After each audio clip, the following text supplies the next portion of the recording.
Good morning. How we feeling on this Wednesday? I'm Lucas Panzica alongside Jackson Williams on the other side of the glass with you until 1 o'clock. Buck Rising enjoying his vacation. Tennessee-Alabama week, much to get to.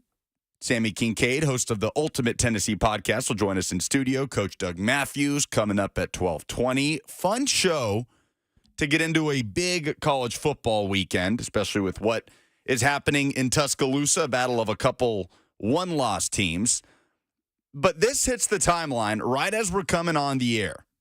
Now, I don't know how many Titans fans have gotten an opportunity to see this yet, but before we set up this Marlon Humphrey audio talking about something that took place after the game between Jeffrey Simmons and Odell Beckham Jr., Jackson, do we have the audio of Jeffrey Simmons post-game in the Titans locker room talking about who wants to play football for the Tennessee Titans after the 24-16 loss to the Baltimore Ravens at Tottenham Hotspur Stadium in London? Because Marlon Humphrey is on his podcast alleging that Jeffrey Simmons and Odell Beckham got into it after the game. This went under the radar. This wasn't on the radar.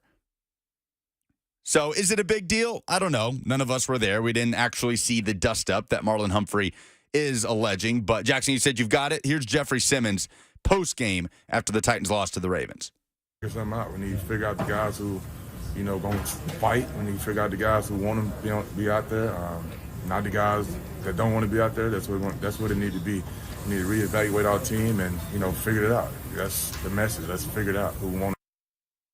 So that's Jeffrey Simmons wanting more from his team. He's a leader. Mike Vrabel was asked about that yesterday, and he said, Jeffrey has earned the right to say that type of thing. He's a leader on this team. Titans need more from Jeffrey Simmons, no doubt about that. Titans need more from everybody on that front seven. What was it, 1 sack in the last 2 games? 1 QB hit of Lamar Jackson on Sunday. They actually put their hands on the Ravens quarterback 1 time. But then there's this. Marlon Humphrey on his podcast, Punchline, talking about something that took place on the field post-game between Jeffrey Simmons and Odell Beckham Jr. Now, you'll remember Jeffrey's personal foul penalty, retaliating against Odell Beckham. Beckham kind of, I don't know how to put it, swipes at Jeff's knees in a way, right? Did he kind of kick at his knees a little bit? Kind of like a shin to like the abdomen kind of area. Right. And Jeffrey Simmons retaliates, obviously, shoves Odell to the ground. He gets flagged. Ravens get into the red zone. They go and score. That leads to the Zay Flowers touchdown for the Ravens to extend the lead over the Titans.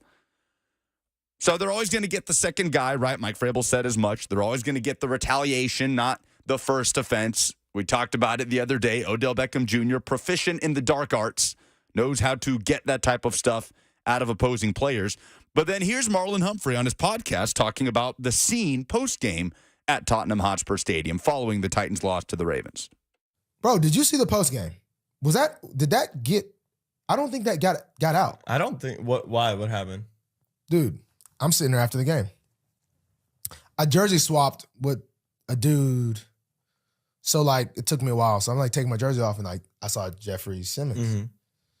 And he's looking like this. Helmet on.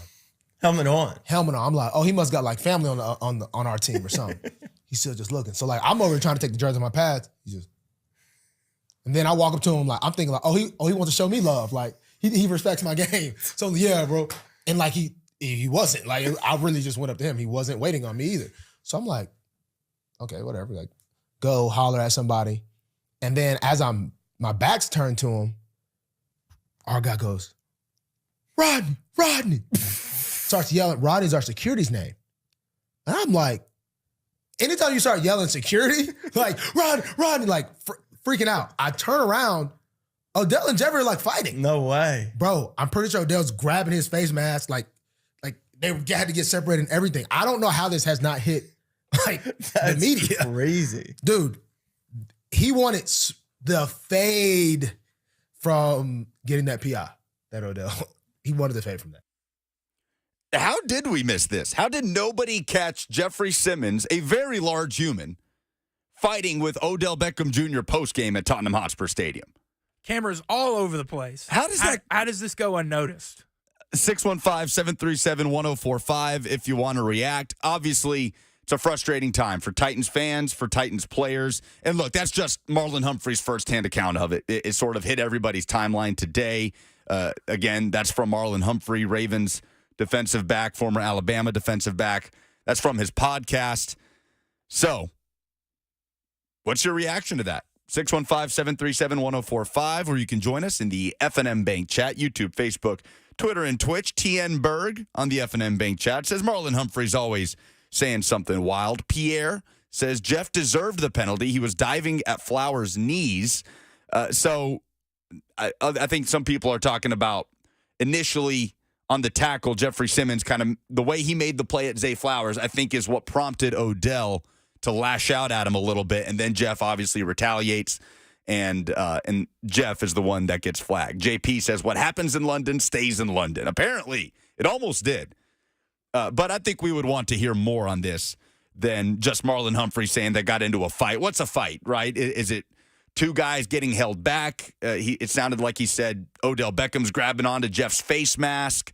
So the extent of this, I don't know, but obviously temperatures are boiling over for Jeffrey Simmons, 2-4 heading into the bye week, and a lot to work on for the Titans in the off week. So, Trippin' Titan says, what was it like from Game of Thrones, the mountain versus the viper? That wouldn't end well for Odell. I feel like it was probably not like a full fist fight. I feel No. like we're looking at like It rarely you remember is. Lawan and Josh Norman back in 2018 after the game. Sure, Lawan after does Washington. the little bow celebration in Norman's face, and I feel like it was closer to that than like a legitimate like brawl. Yeah, the bow and arrow. So because that was Norman's celebration, right? After an interception. Yeah. He would do the bow and arrow thing, and after the Titans beat Washington at home, Lawan goes up to a defeated Josh Norman sitting on the bench and does it right at him, and Norman gets up and, they start kind of... Throws his helmet at him. Yeah, throws his helmet. They're beefing up, going chest to chest, and then Norman's getting held back, and Lawan's getting pulled away. And yeah, typically that's the extent of it. You rarely have actual fisticuffs a la Cortland Finnegan, Andre Johnson, right? Like that, is that the most actual fist fight type of fight in recent NFL history? Cortland Finnegan and Andre Johnson. When's the last time that you actually had two guys literally throwing hands in that way? I mean, Odell and Josh Norman had They a used pretty to get good into one. it. I don't really know. Would you classify the Myles Garrett helmet swinging? I mean, there were definitely fists, and I mean, everything was flying during that. I feel like that was the most recent, like, big-time NFL fight. Myles Garrett, yeah, that's as egregious as it's ever gotten. That is as dangerous Yes. as it's ever gotten. Myles Garrett literally swinging a weapon at Mason Rudolph. Yeah, man, how easy it is to forget that. That wasn't that long ago. What was that, in the COVID year? 2019. Yeah, that's tough. But it's been a tough year for Jeffrey Simmons. Look, he got hurt in Indianapolis. He left the game with what looked like some sort of upper body shoulder injury. He came back in, didn't really want to talk about the injury, sort of waved it off after the fact. Active, playing for the Titans since then, came back in for that Colts game, obviously played the entirety of the Ravens game. So if he's healthy, the same standard's going to be expected of Jeffrey Simmons. He may be playing through something. Obviously, late last season, he's playing through the ankle. He talked about it after that Jacksonville game. He's shooting it up every single week, just trying to get through the season. But to this point in the year, Jeffrey Simmons, 19 tackles, 2.5 sacks in 6 games. But it's in the last 2 games where the Titans' front seven has really felt like it's taken a step back, both in stopping the run. You got back-to-back weeks of allowing 100 or more rush yards. In the case of the Colts game, nearly 200 rush yards against a backup running back and a backup left tackle. And you're just not affecting the quarterback. So I get why Jeff is frustrated. This entire team should be frustrated. It's not gone according to plan for the 2023 Tennessee Titans. 615-737-1045 for you to hop in with us. Give us your reaction to that. And let's talk some Tennessee-Bama, because it's the third Saturday in October coming up this weekend. Tennessee going down to Tuscaloosa as Alabama looks for revenge from 2022. Sami Kincaid, host of the Ultimate Tennessee podcast, will join us in studio You can hear her wherever you get your podcasts on the 104.5 The Zone Podcast Network. You see her every Friday night, My TV 30 Friday Night Rivals, doing some high school football sidelines. We'll talk Tennessee, Alabama, because Sami has a very unique perspective on this Tennessee football program and the coaching staff and Josh Heupel and a lot of his assistants that she worked with at their prior stop. So we'll get into all of that coming up next. Sami Kincaid in studio on 104.5 The Zone.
It's Tennessee Bama week. Third Saturday in October coming up this weekend. Couple of one-loss teams. It actually is the third Saturday in October, which is nice.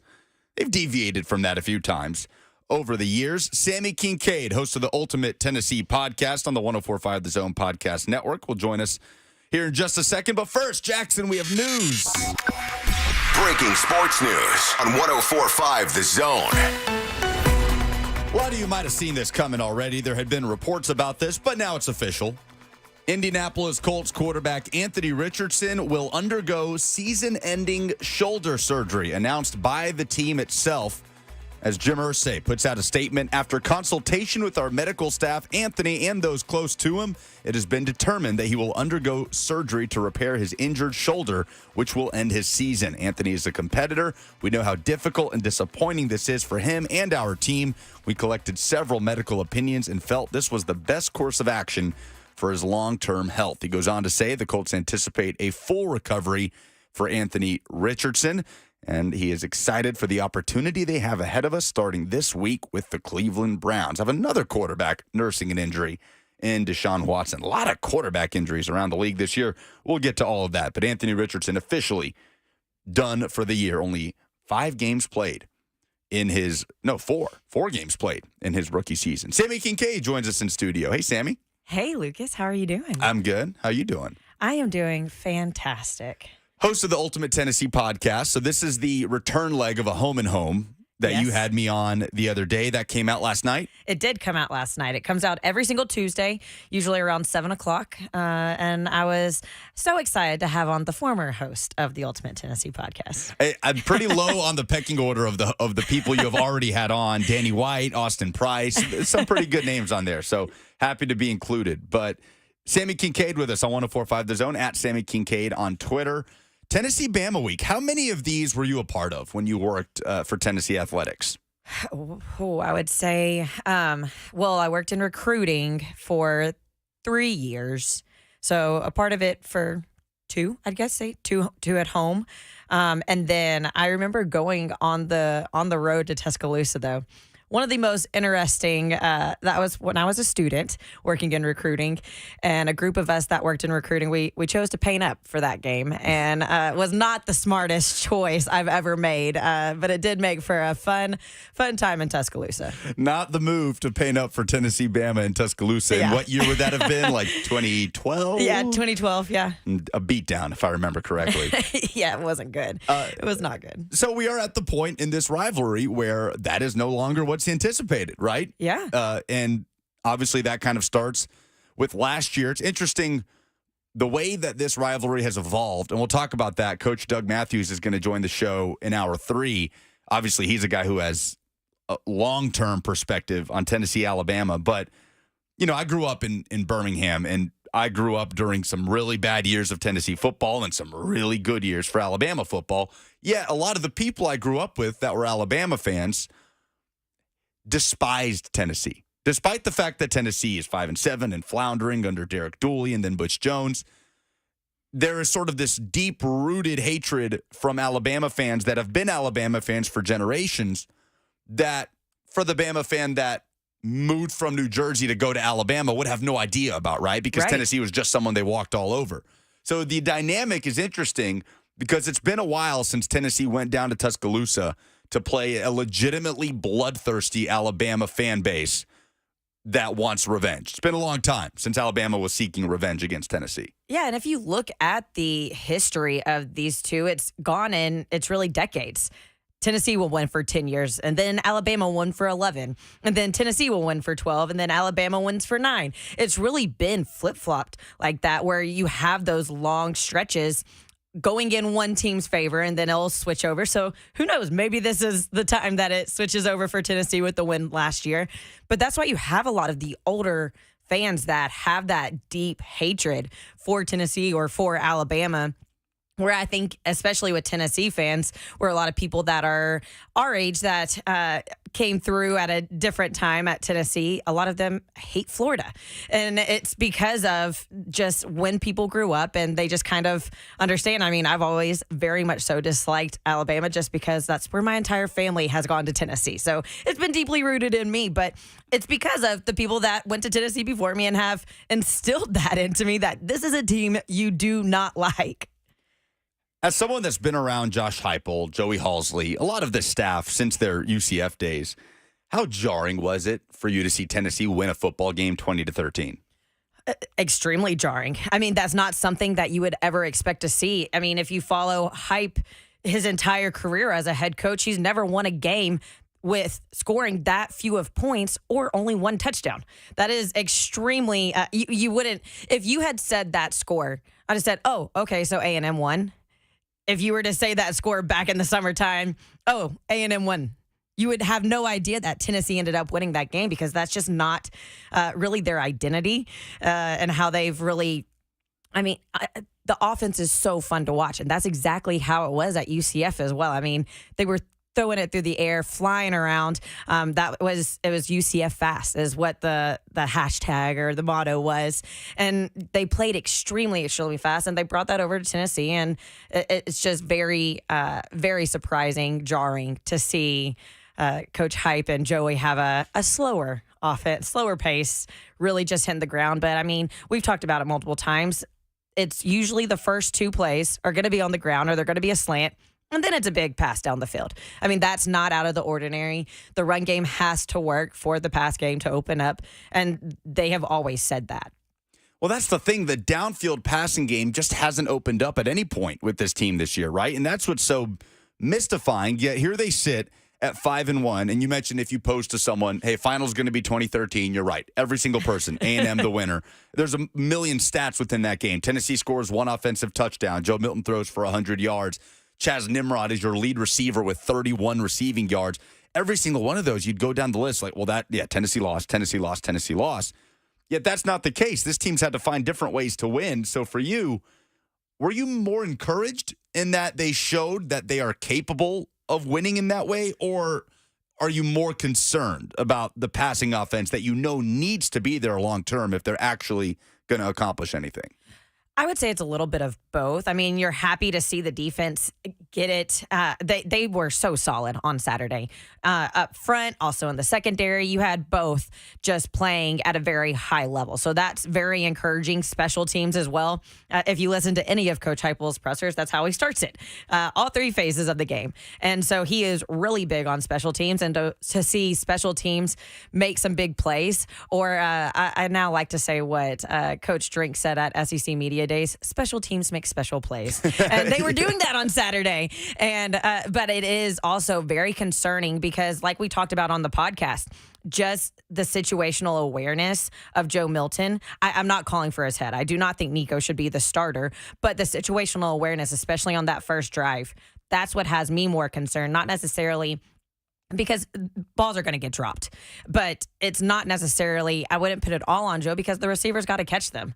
You were talking about how, I mean, dropping balls in the end zone cannot happen. And so it does make me a little concerned just because it is not just Joe that's being inaccurate. It's also the receivers not bringing the ball in. So that makes me a little bit more concerned just because it's multiple people that have to figure out what's going on and be able to learn to play together. But then also the situational awareness, I would say, because that's something that just comes to you. That's more instinct. That's not something that can just be fixed by watching film overnight. So that's probably what has me the most concerned. Yeah, that feel for the game with Joe is definitely something that it felt like Hendon Hooker excelled at, right? Just recognizing the moment, recognizing when to run, the right play to make. He was just able to process things so quickly. And I guess that is a part of it, what you're saying on sometimes Joe Milton has put the ball in the money and he's been let down by drops. It's concerning that Tennessee's offense doesn't feel like it can get multiple things going at the same time. If it's not one thing that's not in sync, it's another. And I just wonder how much they can get away with that, if at all, in Alabama. Yeah, I don't think, especially with this stretch that you have, you're not going to be able, and we talked about this on the podcast, you're not going to be able to get away with a win if Joe Milton continues to have the stat line that he did on Saturday. I think it was really encouraging to see him. I mean, what was it? It was 22 passes. 11 of 22. And then how many times did he run the ball? Like 49. That is very, that is not normal. And I like, though, the confidence he had in the second half when he was running the ball. There was that 19-yard run where he really just put his shoulder into someone, and just the confidence he had. If he has that confidence starting out in the game, I think the pass game could possibly come alive because he's playing with a lot more confidence. He wasn't playing with that confidence in the first half of the A&M game. So then if your quarterback's not confident, that's going to trickle to the rest of the offense. So I think that's going to be really big for him starting strong in the Alabama game. Yeah, but the problem was what came after that, right? That 19-yard run where he puts his shoulder over someone, like you said, whole sideline's fired up. Joe's talking. He's going back to the line of scrimmage. And, I think it's the next play that he throws an interception right to the middle of the end zone, right? Stares it down the whole way. Safety's there. Safety doesn't budge and just throws it right to him where he catches it like a center fielder. That concern of one play affecting another, even if it's a positive play that carries over and that sort of confidence and momentum leads to a mistake, I think is an issue for Joe. So it's going to be interesting to see how much he can overcome that. Because my biggest question for him, Sammy, is how much can Joe Milton improve within his skill set this season? He's not Hendon Hooker. Right. He was never going to be Hendon Hooker. There's going to be frustration for the rest of the year. There's going to be overthrows. There's going to be drop balls unless Tennessee can help it. But how much can Joe Milton grow within that skill set to improve on some of those things that you know he can improve on? Not where can he become Hendon Hooker, because that's not going to happen. Yeah, no, for sure. And I think whenever you're comparing the two, it was actually David Nuno was talking about it leading into the A&M game. He's a beat writer for TexAg.com, and he was comparing Connor Wigman to Max Johnson going into that game, saying Connor Wigman is somebody that you win because of. Max Johnson is somebody that you win with. And I think that's almost the same exact thing whenever you're talking about Hendon Hooker and Joe Milton. You win because of Hendon Hooker. You can win with. And, you're not going to have the same quarterback as Hendon Hooker. Everyone's talked about it. And I think that's also why it's so hard for Joe Milton, is because you always feel bad for the guy that has to follow that top-tier guy. It's never going to be the same. They're always going to catch a lot of flack, and I think get a little bit, it's going to be a lot harder on them just because of who they're following. It's like whenever Pat Summitt, you never want to be the coach that follows Pat Summitt. But Joe Milton is a guy you can win with, and that was proven on Saturday. You can win with him, even though it may not be the best game. You're not winning because of him, but you can win with him. Sami Kincaid in studio with us, host of the Ultimate Tennessee podcast on the Zone Podcast Network, wherever you get your podcasts. Will on the F&M Bank chat says, the Titans have the same problem. These are great moments to develop Nico. Would you rather lose games next year? And, those are two very different conversations, right? One team is 2-4. The other is 5-1. So Right. With that, I ask you, has Tennessee through 6 games met, surpassed, or fallen short of your expectations for them coming into the year? Well, like you just mentioned, the record. You're still finding a way to get it done. A win's a win, and at the end of the day, that's what matters, is getting the W. And so I would say that they've met expectations. Yes, the offense has struggled to find the rhythm, and that is disappointing. But I would say they've met expectations because they are getting it done. It just may not be the way we wanted or expected it to be done, but they're still getting it done. What were your expectations of this team coming in? I expected them to be a 2-loss team this year. I'm not feeling too good about Saturday. So I did expect there to be 2 losses. I did not expect it to be Florida. I was thinking Georgia and Alabama. But that I did expect them to be 2 losses. So they're sitting right about where I thought they would be. We were talking on the UT podcast the other day about Josh Heupel after the game, cracking some jokes about his play calling. Obviously, he's back to calling the bulk of the plays with Alex Golish, now the head coach at USF.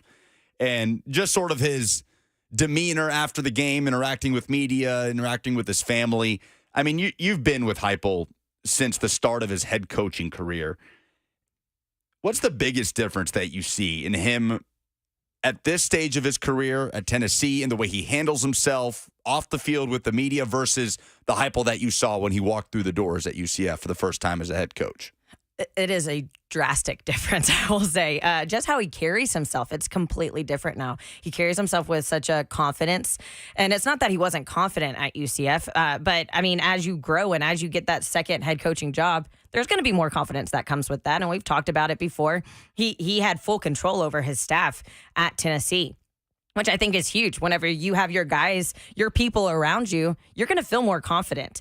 And I mean, going back to the very first conversation, I remember I had just pulled home and my boss had told me, hey, be prepared. We're hiring our head coach tonight. And it was right after Scott Frost had left. And so I remember getting the call. I was about, I want to say around 11:30. And he said, where are you at? And I said, I just pulled into my driveway. And he said, I need you to come back. We just hired our head coach. And sure enough, it was Josh Heupel. And listening to him on that phone call as we were getting him prepped for media the next day. And it was a lot of, yep. And, you know, you could tell like he has just grown so drastically and just become so confident in just who he is and just what he has built and just the people around him. You can just really tell that it has really empowered him as a head coach. So you'd say it's happened a lot quicker at Tennessee than you would have anticipated when you first saw the news Josh Heupel hired at Tennessee. Oh, absolutely. Absolutely. I mean, as he was a head coach at UCF, it started to grow. And we talked about this on the podcast. Since I was the video person that was around him literally 24/7, I got to see a lot of his personality that a lot of people didn't get to see. And I think he shows that a whole lot more now at Tennessee.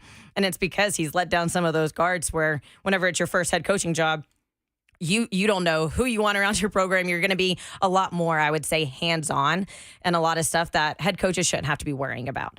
Where now it seems he has his people so he can delegate. He trusts what's going on around and he doesn't have to be in the nitty-gritty, I would say. So what's something that people wouldn't know about Josh Heupel just from watching pressers, watching his demeanor on the sidelines, just from working with him all those years? What's something you think people would be surprised to learn about him? He is going to absolutely hate me for saying this, but he has a tiny, tiny dog named Chanel. And that dog Chanel is the bane of his existence. No, he loves Chanel, but he hates whenever I bring it up. I say, how's Chanel, coach? And he said, I can't believe you're bringing this up again. No, he loves Chanel, but that is a dog that he actually inherited from Joey Halsley. So yeah, fun fact. Cool stuff. Sami Kincaid, you can catch her Friday night, MyTV 30. You guys are headed to Brentwood Academy versus Lipscomb Academy, right? Yes, I'm actually headed to practices tomorrow to catch up with both coaches, learn a little bit more about what's going on. We had Brentwood Academy week 1, and so I'm excited to see what's different, how they've really grown as a team, as a program, and I always like catching up with Coach Gill, and this will actually be my first time covering Lipscomb, so I'm excited to get to know a little bit more what's going on over there. Will that be one of the most talent-loaded matchups you guys have had so far this season? We've had a ton of, except for last week was quite a different story, but we've had extremely close games with a lot of talent on both rosters. We've been very fortunate with the games that we've had this year, which is kind of surprising because our games get picked before the season even starts. And so they did a fantastic job picking our games this year. It's been a lot of really, really close matchups with a lot of talent. Every single game, for the most part, has had college coaches at them looking at the prospects on the field. And that's just, I mean, it really speaks to the level of talent, though, in Nashville. Well, Lipscomb Academy, you've got 2 Tennessee commits on the defensive side. We had Caleb Beasley on the show yesterday. He told us he's going to go put a word into George McIntyre's ear after the game, the Brentwood Academy quarterback, obviously, who's getting courted by every major college football program in the country. Right. But law of averages, right? Because you guys did not get that type of luck last year as far as the close games were concerned. I mean, literally every week, it felt like you guys were broadcasting a blowout. So congratulations. In 2023, it is averaged out. You're getting some good football games. Yeah, no, every single week last week was a blowout. So it's been a lot of fun having some close games this year. It always makes it, especially whenever you're on the sideline. It's always fun whenever you have your questions ready for coach to ask at halftime or after the game. And then next thing you know, it's completely flip-flopped, and you got to figure out questions for the other coach. So it's a lot of fun. Sammy Kincaid with us on 104.5 The Zone. Be sure to download, subscribe to the Ultimate Tennessee Podcast wherever you get your podcasts, and tune in this Friday night, MyTV 30. Catch Sammy on the sidelines for Brentwood Academy versus Lipscomb Academy. Sammy, thanks so much. Thank you, Lucas. SEC observations are coming up next on 104.5 The Zone.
Come be good with us for this segment. 615-737-1045. Appreciate Sami Kincaid hanging out with us, talking Tennessee, Alabama.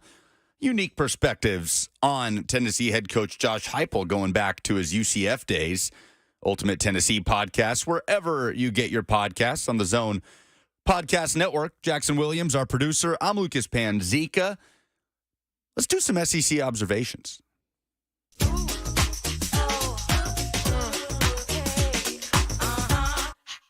Let's talk about SEC, baby. Let's talk about the SEC. Let's talk about Nick Saban and Josh Heupel in the SEC. Let's talk about SEC, baby. Let's talk about the SEC. Let's talk about Brian Kelly and Greg Sankey in the SEC. Let's talk about SEC. Let's talk about vibes. Can we do a vibe check? Let me ask you guys a question. Which SEC fan base is happiest through the first half of the season? Who is feeling the best? 6, 7 games in, whenever your bye week is.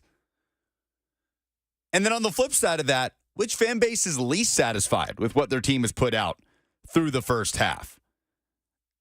I'm going to go ahead and say, Jackson, you tell me if you think this is ridiculous, because your submission to me was who? For the happiest SEC fan base through 6 or 7 games. It's got to be. I mean, you've won back-to-back titles. It's Georgia. It has to be Georgia. You went so long.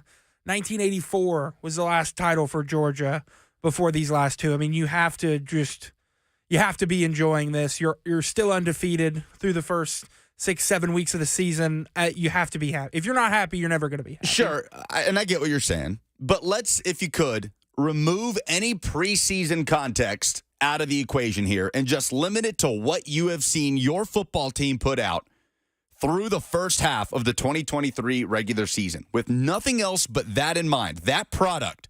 And preseason expectations can factor in, but nothing to do with recent or past success, but simply preseason expectations and how you feel about that halfway through the season. Would you change your answer then? I might go with the Missouri Tigers. I feel like they didn't have a lot of expectations. They were a doormat in the SEC East the last few years under Eli Drinkowitz, and they're ranked 20th in the country, and they've played some really solid football. I mean, one loss right now to LSU in a all-time game. I mean, one of the best games of the season so far in terms of, probably the best game Missouri has been a part of since joining the SEC. I mean, it's been a really surprising season. I think you're exactly right. That was going to be my submission. There cannot be a fan base in the Southeastern Conference that is happier than the Missouri Tigers. Like you said, one loss. You have the ranked win against Kansas State. Dramatic game where your kicker with an atomic leg drills, what was it, a 64-yard field goal, something ridiculous, an SEC record to win. That kept you undefeated. I mean, there was a time where the only undefeated teams in the SEC were Georgia, Kentucky, and Missouri. It's not Kentucky. They got their doors blown off by Georgia and then by Missouri, who beat Kentucky 38-21 this past weekend in a game that was played at Kroger Field for Missouri to improve to 6-1 on the season. Luther Burden is a Biletnikoff Award finalist. He should be. Obviously, that hasn't come out yet, but he is a contender for the award given to the best wide receiver in college football. They host South Carolina this weekend. We'll get to some of Shane Beamer's comments from South Carolina's loss to Florida this past weekend. Dumbest thing in sports coming up at 11, by the way. But Missouri hosts South Carolina and has a massive opportunity at home to get to 7-1 on the season going into the Georgia game. And we remember what happened last season when Missouri and Georgia played. Bulldogs had to kind of sleepwalk through it. They somehow woke up in the fourth quarter and pulled it out. We're down a couple of scores in the final frame, end up coming back and winning in Columbia. So that game is going to be in Athens. Mizzou's going to have a week to prepare. This isn't me saying I think Missouri's going to go in and upset Georgia. But the fact that they have the ability to go in there at 7-1 with a high-flying offense and a tough stretch. Georgia is followed by Tennessee, followed by Florida, followed by a road game to Arkansas. Tennessee game's going to be great. I think that's going to be like preseason. You wouldn't have thought this was going to be as good of a game as it's going to be. But looking ahead to Missouri, Tennessee, there's a good chance both those teams are ranked going into Mizzou that weekend. Who knew? Who had Tennessee, Missouri as a must-watch thriller in the third to last week of the regular season? But you're looking at a real potential here for a 9-3 finish for Missouri. And that's a credit to Eli Drinkwitz, who came into the season. We were at SEC Media Days, and we did one big thing on every school, depending on which school was speaking on which day. And for Missouri, it was, it's been all bark, no bite. Add some bite to the bark, and they've done that this year. And that's a credit to Eli Drinkwitz, Brady Cook, the quarterback. They're a fun offense to watch. Theo Weiss and Luther Burden have become one of the best wide receiver tandems in the SEC, and that's crazy to say. But I think Missouri has the highest vibes halfway through the season. Who's got the lowest? F&M Bank chat where you can hang out with us. Emmett says, I'm sure Alabama's fan base is happy because they have a shot at another SEC title. It looked bleak coming off of last year's performance and losing Bryce Young. It's been an interesting ride this season for Alabama fans, right? Early on, the loss to Texas, the just dreadful look against USF and all the quarterback controversy. The dust has sort of settled on that, and I think Bama fans have reconciled with just what this team is this year and how they're going to have to go about things. And who better to trust in that type of scenario than Nick Saban? But on the flip side of that, then, Jackson, which fan base feels the worst about where they're at halfway through the season in the SEC? I feel like A&M can't feel good. A&M's got to be up there. Because, this is make or break. You bring in all this, I feel like old school SEC offensive coaching. You bring in Bobby Petrino. You bring in Jim Chaney.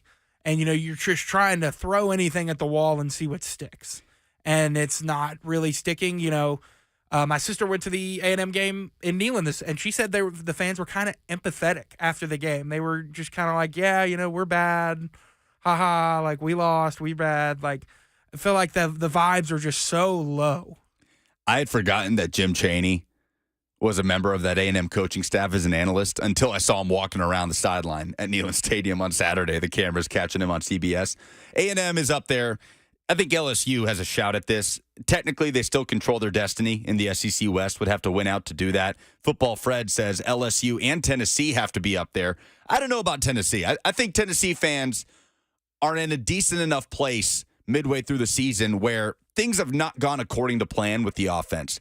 But you're 5-1, and you just pulled out a game winning in a way that you truly did not think you were capable of winning, and for good reason. We've never seen that from a Josh Heupel coach team. So Tennessee fans are kind of in this interesting in-between where they realize that passing offense that we saw on Saturday isn't going to cut it, and it's not going to be good enough majority of games that you play. But it was almost refreshing to win a game in that way as well. And you're 5-1. This fan base has no room to complain, Jackson, about being 5-1 midway through the season. This isn't even on the top 20 of disappointment or angry Tennessee has been. If you're 5-1, like, think about the Pruitt was never 5-1. I think Butch may have been 5-1. Dooley was surely not 5-1 ever at anything. LSU, I think, is up there as well as far as fan bases that have to be let down with what they've seen this year. The defensive performance from the Tigers has been dreadful. Start of the season on a negative note with the loss blown out in the second half against Florida State. But certainly A&M has a very significant shout at that with the investment that they've made in Jimbo Fisher, having everything he needs to be a contender, talent included, and it just not happening. The news of the week, obviously, in the SEC is the injury to Brock Bowers, the Georgia tight end. It's the most significant injury of the college football season. This is arguably the best football player in the country who plays for the national championship favorite, the two-time defending national champion, having that tightrope ankle surgery for a high ankle sprain. So 4 to 6 weeks, that's the timetable they slap on it, right? That Tennessee game coming up in 5 weeks. Could remember last year, Tennessee wide receiver Cedric Tillman had the exact same operation, was never quite the same when he came back. If I'm a Georgia fan, I want this team to hold out Brock Bowers until December, January, because this is a team that only faces one real threat in the SEC East. That's Tennessee, who would have to win out. They'd have to win out, including beating Georgia at Neyland Stadium, to win that division. So In my mind, bringing Brock Bowers back for the SEC championship game, yes, catastrophic things can happen, but that seems to be the right move. And I'm not just saying that because I don't want Tennessee to face him in Neyland Stadium in 5 weeks. Dumbest thing in sports this week, 615-737-1045. That's next on 1045 The Zone.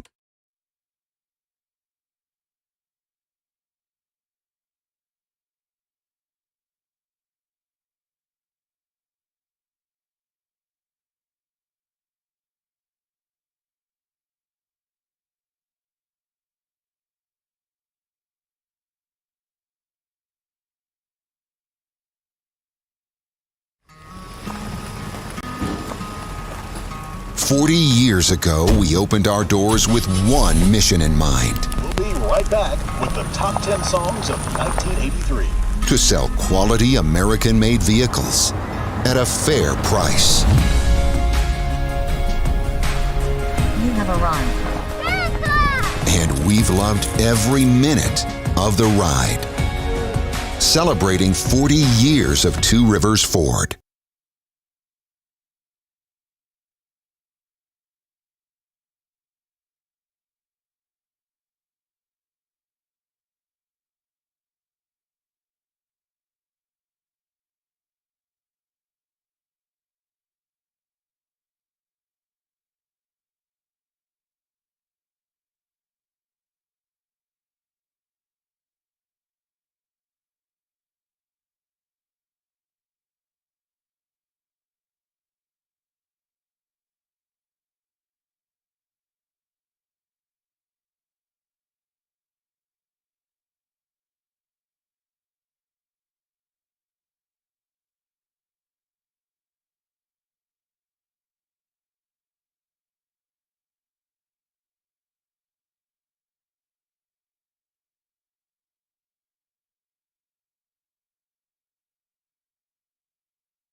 Good morning. It is 11:02 from the 104.5 The Zone Studios. I'm Jackson Williams. The NFL's Compensation Committee announces that Roger Goodell has agreed to a contract extension through March of 2027. Goodell taking the reins of the NFL commissioner in 2006, and that will carry him through 20 years of being the NFL's commissioner. The Colts announced that Anthony Richardson will undergo season-ending shoulder surgery. The fourth overall pick ends his rookie season only appearing in 4 games. In former Titans news, 7-time Pro Bowl wide receiver Julio Jones is signing a 1-year deal with the Philadelphia Eagles. Jones will be reunited with his former Titans teammate A.J. Brown, who pushed for Tennessee to trade for him from Atlanta. For all your foundation repair and waterproofing needs, you need to visit USSTN.com. Breaking news at once on your home for the Titans and Vols. This is 104.5 The Zone.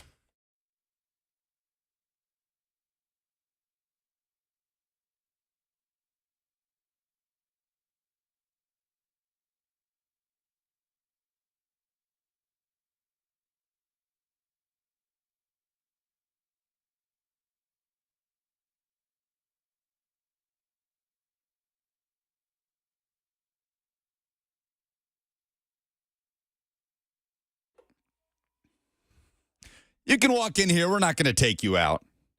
It's a much more wholesome environment when Buck's not here. Don't you feel, Jackson Williams? Vibes are high. We would be the highest vibes in the SEC if we were an SEC team. Yeah, just everything feels more welcoming. You don't have to walk on eggshells with a grouch sitting here complaining about everything happening around him. Hope Buck's enjoying his vacation. Hour number 2. News of the day in the NFL, at least as it pertains to the AFC South. Colts quarterback Anthony Richardson is officially out for the season. He'll have season-ending shoulder surgery. Jim Irsay putting out a statement, and it appears to be Gardner Minshew the rest of the way for the Indianapolis Colts. So, how does that impact the AFC South race? Well, I'd say it more firmly entrenches the Jaguars in the driver's seat. We're 6 weeks in. That can very easily change. But the Jags are 4-2. Year 2 of the Doug Peterson era. The Colts 3-3. The Texans are 3-3. And the Titans are 2-4. Bottom of the division with a loss in their lone divisional game of the year. Of course, at the Colts in the game that Anthony Richardson was injured in. A lot of quarterback injuries around the NFL this year. I was talking about this with Robert Walsh earlier before we came on the air. It feels like scoring is just down in general, unless you're the Miami Dolphins and you're making offense look like the easiest thing in the world. But maybe that's due to quarterback injuries across the NFL, and we'll get into that later on in the show. Which one, other than Aaron Rodgers, of course, will have the biggest impact on their team moving forward? Which one do we need to keep an eye on most moving forward as it pertains to actual contenders? But it's 11 o'clock. It's a Wednesday, so you know what time it is. The dumbest thing in sports this week. Let's be honest. You've already seen something this week that made you say, "What the is this?" That's bullshit. What the hell? Give me some more now. Something so mind-numbingly idiotic that you just want to get it off your chest. Dumber than a second coat of paint. Some idiot. You are really dumb. For real. It's the dumbest thing in sports this week on the Buck Rising Show. 615-737-1045. You can also jump into the F&M Bank chat, YouTube, Facebook, Twitter, and Twitch. Submissions are flying there. Join the conversation. Jackson Williams said it in his update. Roger Goodell has extended his contract through 2027. My dumbest thing in sports this week is going to have to be Roger Goodell, not for extending his contract. Whatever you think of Roger Goodell, his number one priority, his number one job, working for 32 NFL owners, is to make them money, and he's done a damn good job of that in his time as the NFL's commissioner. So I understand Roger Goodell getting that extension, whatever you might think of him. But the dumbest thing in sports this week is even the inkling, the pondering of the idea of playing the Super Bowl in London, England. Something that was raised this week. This from Adam Schefter over the weekend. As the NFL prepares for its third straight Sunday in London, of course, before the Titans fell to the Ravens at Tottenham Hotspur Stadium, Schefter says the league already has discussed the idea of one day playing a Super Bowl in the British capital, according to Commissioner Roger Goodell. Now, full disclosure, Schefter says a Super Bowl in London is not happening anytime soon, but the NFL has at least pondered the possibility of it. The quote from Goodell was, "It is not impossible, and it is something that has been discussed before." Now, I get on to Buck all the time for this, at yelling at things that just haven't materialized enough to yell at, but I don't care. This is just a concept that is too dumb for me not to say something about it. Nobody wants to get up at 8 a.m. for their Super Bowl party that includes an 8:30 kickoff in London.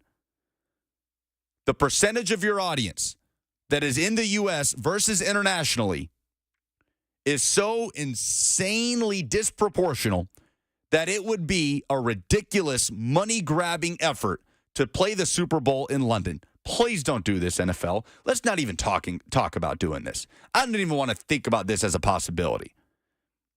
I get growing the game, and they've had success with the international series. The crowds have been good. The environments have been fun. The viability of actually having an NFL team permanently based overseas is a whole other discussion. Then you're talking about players and overseas trips week in and week out, and then that's a whole other can of worms. But the Super Bowl in London is a ridiculous notion. A ridiculous notion. And it's the dumbest thing in sports this week, by the way, brought to you by the Nashville Good Feet stores. Family owned for 20 years and now open in Clarksville. If you're not doing the things you love because of your foot, leg, or back pain, the folks at the Good Feet store have been helping people like you feel better with custom arch support systems designed to alleviate foot, knee, and back pain. Again, locations in Nashville, Franklin, Mount Juliet, Murfreesboro, and now in Clarksville. 615-737-1045. Jackson, what you got? I'm going with Shane Beamer. He walks up to his press conference yesterday a little gimpy. You know, he clearly favoring his leg. He hurt something. Now the context following a shootout loss to Florida, right, over the weekend to fall to, what did South Carolina fall to with their record of that loss? 2-4, I believe. Yes, they are a 2-win football team. 2-4 is correct. And, you know, they had all these expectations coming into the season, and, you know, he's just so mad. He's bragging about how he kicked something and he broke his foot. Here's the audio from Shane Beamer talking about how he hurt his foot. Shane, a couple of things. Did I see you limp in here? Do we need an injury update on you? Yeah, I might as well say it now because y'all are going to ask on Saturday after the game. I broke my foot on Saturday, so I'd rather just get it out there and say it and not have y'all speculating. And then after the game on Saturday in Missouri, you ask. I called Coach Tanner, told him, make sure he was okay with it, and he died laughing when I told him. So obviously there's not a lot of empathy from him. It was after the game, and certainly that was a gut-wrenching emotional loss, and I was frustrated and kicked something that I shouldn't have kicked, and thought I was okay, but adrenaline of the game wore off, and before anybody starts the narrative like the head football coach is frustrated and lost his poise and all that, no, I care. And I care about these kids, and I was really upset on Saturday night because I didn't do enough to help them get over the hump and win the football game. So don't think I have to have surgery, but there is a broken bone in my foot. It hurts like you know what, but, you know, I've got to show toughness and fight through it. Okay. You couldn't see the video because this is a radio show. We did, and I don't have the capabilities to show it on Zone TV. He has this grin on his face. He is bragging to these reporters about how, oh, you know, I kicked this thing so hard because I care so much about these kids that I kicked something so hard. I have a broken bone in my foot. Oh my gosh, Shane Beamer is just, I think we could do once a week. We could have Shane Beamer on the dumbest thing in sports. Every time a microphone is put in front of his face, he says something worthy of being on this segment. It is ridiculous. The look on his face, the way he acts on the sidelines. We could do just a Shane Beamer's dumbest thing in sports this week. All right, Jackson Williams, not a Shane Beamer guy. Not a Shane Beamer guy. 615-737-1045. Yeah, Shane is one of those coaches that the shtick gets really old if the losses start to pile up, right? The social media thing, and I don't have a problem with Shane Beamer. I kind of like Shane Beamer. If I'm being completely honest, I feel like his whole personality, I think it's all very genuine. And that is, to me, that's where I start to go, where my opinion of coaches starts to go bad, if it starts to feel disingenuous. Like Butch Jones, that was one of my biggest problems with Butch. And people seem to align Beamer and Butch a lot. They like to compare the two. I couldn't disagree more, because I think Butch was a completely disingenuous person as far as who he was with the media, just his public persona versus what he actually was with the football team. Shane Beamer, I don't think that's it. I think Shane Beamer, that's what you get. That's just who he is. Now, Robert and I were talking about this before the show, and he did say, just lie about it, right? That's one thing Butch did, got up in front of the media and tried to tell us with a straight face that Shai Tuttle fell on a helmet. Yeah, he just, right? That happens all the time. You fall on a helmet. He didn't get punched by a team. He fell on a helmet, and that's the truth. That was the best part of that, was how he followed it with, and that's the truth. And then he, chastised the media that was sitting there. I remember. He was yelling at that was really funny. I remember. 615-737-1045 for the dumbest thing in sports this week. Ryan is in Lebanon next on 1045 The Zone. Hey, guys. Love the show. I just want to comment on that, those male cheerleaders from Texas A&M on Saturday in Neyland. I don't know what that is. I don't even know if that's dancing. I don't know what that is. So that's my dumbest thing in sports. Thanks, guys. Y'all take care. Thanks, Ryan. If you don't know, Ryan is talking about the Yell Leaders, I believe they're called. Texas A&M, some very interesting traditions within that program. They're not necessarily cheerleaders that you would think of in the conventional sense, but just age-old tradition of them doing these dances with their arms and motions and chants, and it's cringy. I'll give people that. It's cringy, but you know what, man? Everybody's got their weird stuff. Every college football program has its weird traditions. It's so easy to bash it and call it culty, because it is. I completely acknowledge that from the outside, it's strange. It's culty. A&M's entire vibe, their entire aesthetic, but it's theirs, right? You got to give them that. It's something that they have that nobody else has. And ultimately, that's just kind of what college football is. But I'm not going to bash you, Ryan, or anybody else for wanting to poke fun, because that's also the fun of college football. You get to have your own traditions. You also get to make fun of other people's traditions, and I completely accept that. The Yell Leaders at Texas A&M get a lot of attention for that type of stuff. 615-737-1045. Alex up next. Hey, guys. Hey, Alex, what you got? Thanks for taking my call. I was at the Florida-South Carolina game, and if not for 4 plays in that game where either Florida got a couple of penalties that really weren't penalties, or a couple of executions from South Carolina would have run away with that game. And, I mean, I was there. I was on the 40-yard line. I saw everything.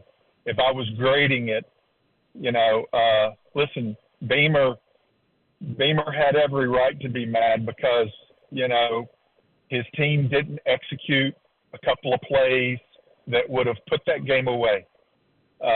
People say, well, Florida's 5-2. Well, Florida shouldn't have been 5-2. They should be 4-3, and Beamer should be 3-3. So, yeah, that I can understand him going in and kicking something. He just kicked the wrong thing. And by the way, hey, listen, sooner or later, you're going to have your own show. I know your boss, he's got it now, but sooner or later, you're going to have your own show. You're very easy to listen to, and I appreciate it. Thanks for the call, Alex. I appreciate it, man. 615-737-1045. Always encourage nice things said about us here on this show. I do love the notion of Buck being my boss, though. That does make me laugh. Coming up next, we'll continue to take your phone calls, the good, the bad, and the ugly of the Titans 2023 season. On the other side, 615-737-1045.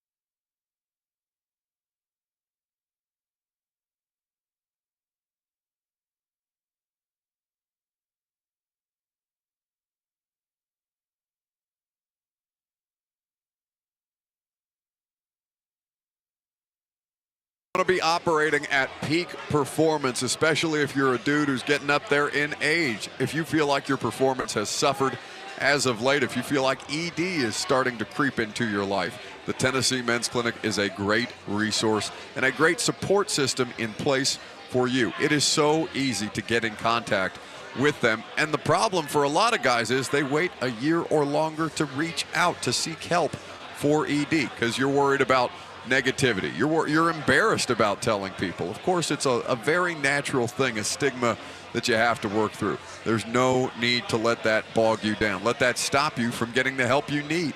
Go to the TennesseeMen'sClinic.com to find out more about their treatment options. Of course, no one-size treatment fits all, and the Tennessee Men's Clinic and their experienced staff will help you find a treatment path that makes the most sense for you as an individual. So if you are dealing with ED, testosterone issues, or a variety of different things that you know the Tennessee Men's Clinic can help you with, go to the TennesseeMen'sClinic.com. That's the TennesseeMen'sClinic.com.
A little bit of local news before we jump into a segment I'm excited about.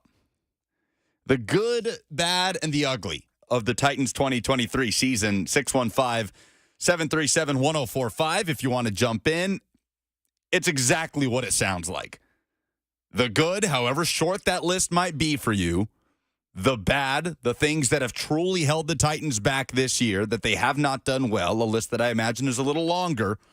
And the ugly, the stuff that's just made you make a face while watching Titans games this year. I'm truly interested at what you guys have on that. So again, 615-737-1045, or hang out with us on the F&M Bank chat, YouTube, Facebook, Twitter, and Twitch on 1045 The Zone TV. But really quick, some local news.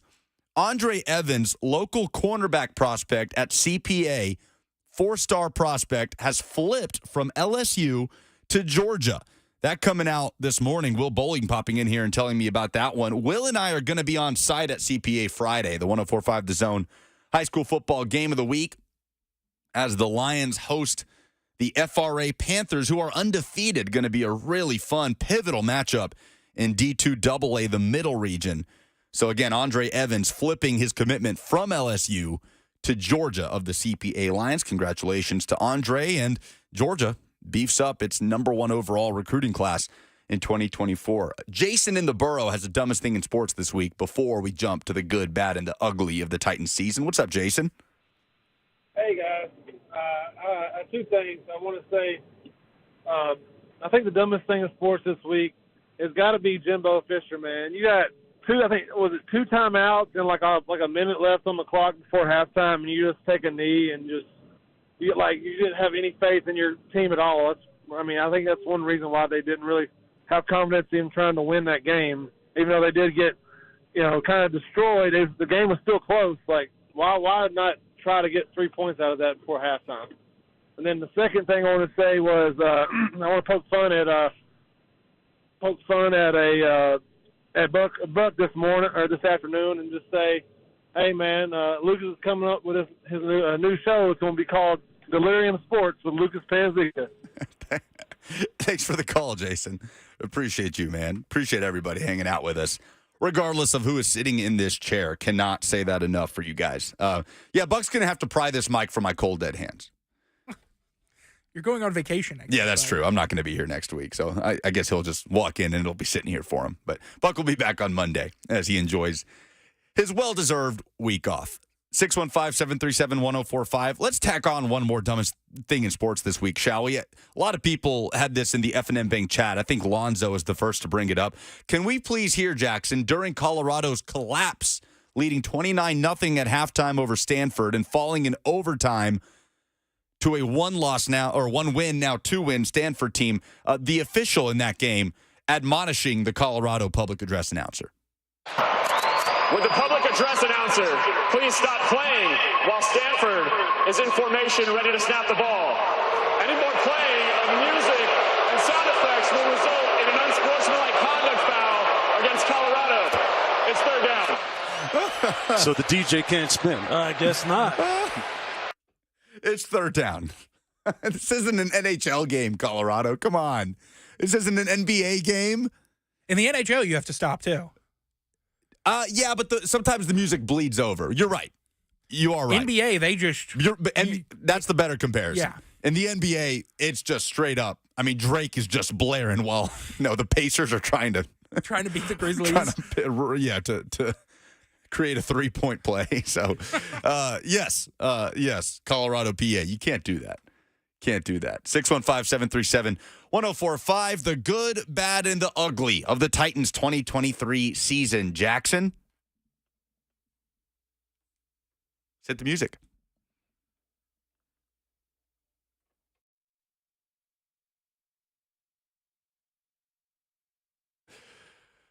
Now, Jackson, I got to say I'm very disappointed in you because while you admitted to me you have heard this theme before, you have never seen this movie, The Good, the Bad, and the Ugly, one of, if not, the greatest Westerns of all time. How have you made it this far in life without watching what might be the best Clint Eastwood movie of all time? I don't know. I've definitely heard this theme before. It's played all over the place. Iconic. So that's your homework for the day, by the way. Please go watch The Good, Bad, and the Ugly tonight and report back tomorrow. I would love to hear your thoughts. We'll have a review. The good. I'll get us started. Peter Skoronski. Best player on the offensive line as a rookie. Could certainly be considered an indictment of what the Titans have in that room. But I also think it's a credit to Skoronski. He looks the part of a 10-plus year, reliable, Pro Bowl caliber player at left guard. Great pick. Number 11 overall, Peter Skoronski, to help establish the foundation of hopefully what is a build of this offensive line moving forward. What you got, Jackson? Got to go with something the Titans have struggled to find for years. The Titans have not had confidence in this position since 2018-ish. Nick Folk traded a 7th-round pick for Folk right at the end of training camp, brought him in, and he has been a major bright spot for this team. He's made kicks. I mean, that's been the whole issue. Randy Bullock couldn't kick anything. I mean, he could drill it from 49, but could not hit from 50-plus. Nick has hit from 50-plus. He's done everything they've needed him to do, and he's definitely been – I mean, he's their leading point scorer. He's definitely – he's that guy. He's that guy at 30, 39, 38. Nick Folk is 16 of 16 with a long of 53. He's a perfect 8 for 8 on extra points. The fact that he's kicked twice as many field goals as extra points will be part of the bad of this discussion that we'll get to. And touchbacks on 55% of his kickoffs, which was a concern, I guess, coming in because we, myself included, I was certainly guilty of this, looked at those numbers from his time in New England, concerned about it, that more of a product of what New England was trying to do on kickoffs than Nick Folk's actual ability to kick it out the back of the end zone, something he has shown he is proficient in. Remember when one of the most concerning offseason discussions about this team was the kicker? We are way past that. It is the strength. It is a strength. It's in the good category. It's a distant memory now, isn't it? We have two painful categories left. This is the good one. This is the good. And the kicker, the one position everybody was like, well, we don't have it. We don't have a kicker. It was Caleb Shudak as the kicker coming into camp, and now Nick Folk has stabilized a position that has not been stabilized in Tennessee and had confidence in for a long time. Caleb Shudak and Trey Wolf was one of the battles to watch in camp. Feels like a simpler time. Your problems are much more complicated than that of kicker. Maybe Titans fans would love to get back to that. But, yes, Nick Folk unquestionably has been part of the good of this season. 615-737-1045. I see some calls coming in. Real quick, let's do one bad. We'll cycle through it, Jackson. I'm going to start with the offensive line. I'm going to go ahead and jump out with the obvious. It only had to be good enough. And in moments this season, it has been. But at some point, it's just too much for this team to overcome. Sacks aren't everything. But the Titans allow 3.8 sacks per game. That's 4th worst in the NFL. They are middle of the pack in running the football as far as yards per game, 16th in the league, quite literally middle of the pack. In rush yards per game with 110.3. The pass protection has led to injuries. It has not allowed the Titans to get into drives. It has played a big part in their struggles in the red zone, which is something we're definitely going to get to. And it even leads to doubt into the quarterback discussion if Ryan Tannehill is hurt. Malik Willis or Will Levis. That leads to a conversation about who you're even willing to put out there behind that front. And that is a big problem in and of itself. Jackson? Going with third down conversions, third down offense. It feels like in the wins, it's been really solid. But Titans rank currently 28th in the NFL in third down conversion. And if the offense can't stay on the field, the worse the defense is going. I mean, if you can't score points, teams are playing with a lead. Playbooks are expanded. You're not able to really do the things on defense you want to do. The offense obviously isn't getting any points on the board. And it's just been another year of if the Titans get behind the sticks, they can't convert on third down. It's been bad. And I think it's perfect for this of this segment. It's this perfect segment of the segment because it's bad. It's not really ugly, but it's bad. We can get the theme music down, Jackson. I appreciate it. Number 28 in the league, like you said, 33.8% clip of third down conversions. Titans were 1 for 9 on third down in London. They were 0 for 8 before they converted for the first time on third down. It's been a huge issue. Huge issue. 615-737-1045. John in Franklin wants to submit his good, bad, and ugly so far of the Titans season. John? Yeah, good noon time. Yes, sir. I have one of each for the Titans. I have the bad, which you just mentioned, is the offensive line and hence the sacks and not being able to run the two-headed monster, the running attack and the passing attack. Then I have the ugly, which has to be the defense because they have to stay on the field since the bad makes them stay on the field. So therefore they're having to play an ugly thing. And since we're supposedly retooling slightly the Titans, the good thing is that Tanny Over the Hill is hurt, and now we can bring in the younger faces that could be the faces of the franchise as the quarterback position. That's how I see it. Thanks for the call, John. 615-737-1045. Now, that prompts a whole other discussion. Is that a good thing? That Will Levis and Malik Willis get their opportunity to prove their worth as the future of this franchise with that situation in front of them? We'll see how good it is October 29th. Titans hosting the Falcons coming out of the bye week. That is, of course, if Ryan Tannehill misses that game, which if we are to take Mike Vrabel at his word, that it's a ankle sprain, the similar injury to the initial ankle injury from 2022, it stands to reason Ryan Tannehill would miss a couple of weeks. Remember, the Titans turn around quickly. They play the Falcons at home on the 29th, and then that Thursday are on the road to Pittsburgh to face the Steelers. That feels like it could be tough for Ryan Tannehill to make it back by that Steelers game. We'll wait and see. Going to talk about that at noon. The case for and the case against starting Will Levis instead of Malik Willis in the event that Ryan Tannehill cannot go. We'll continue on here. The ugly. Let's talk about that red zone offense. Titans are fourth worst in the NFL in red zone scoring percentage. Fourth worst. 33.33%. Let's contrast this with the success they've had in the red zone over the course of the last few years. In 2022, the Titans finished the season number 6 in the country in red zone percentage. 64% clip. In 2021, Titans finished top 10, number 9 in the country in red zone. Whoa, Jesus, Jackson, he scared me, man. What are we doing? That was a good, bad, and the ugly. Oh, I don't like the theme music that much. In 2021, Titans finished number 9 in the country at red zone percentage. You're going to keep me on my toes, aren't you? 62.5%. In 2020, Titans are second best in the NFL in red zone percentage, 74%. In 2019, the Titans are the number 1 team in the NFL in red zone scoring percentage. Remember, this is touchdowns. Touchdowns when you get inside the 20, a 77% clip. The worst year the Titans have ever had in the red zone was 2018, Mike Vrabel's first year, where they finished 23rd in the league at a 53% clip.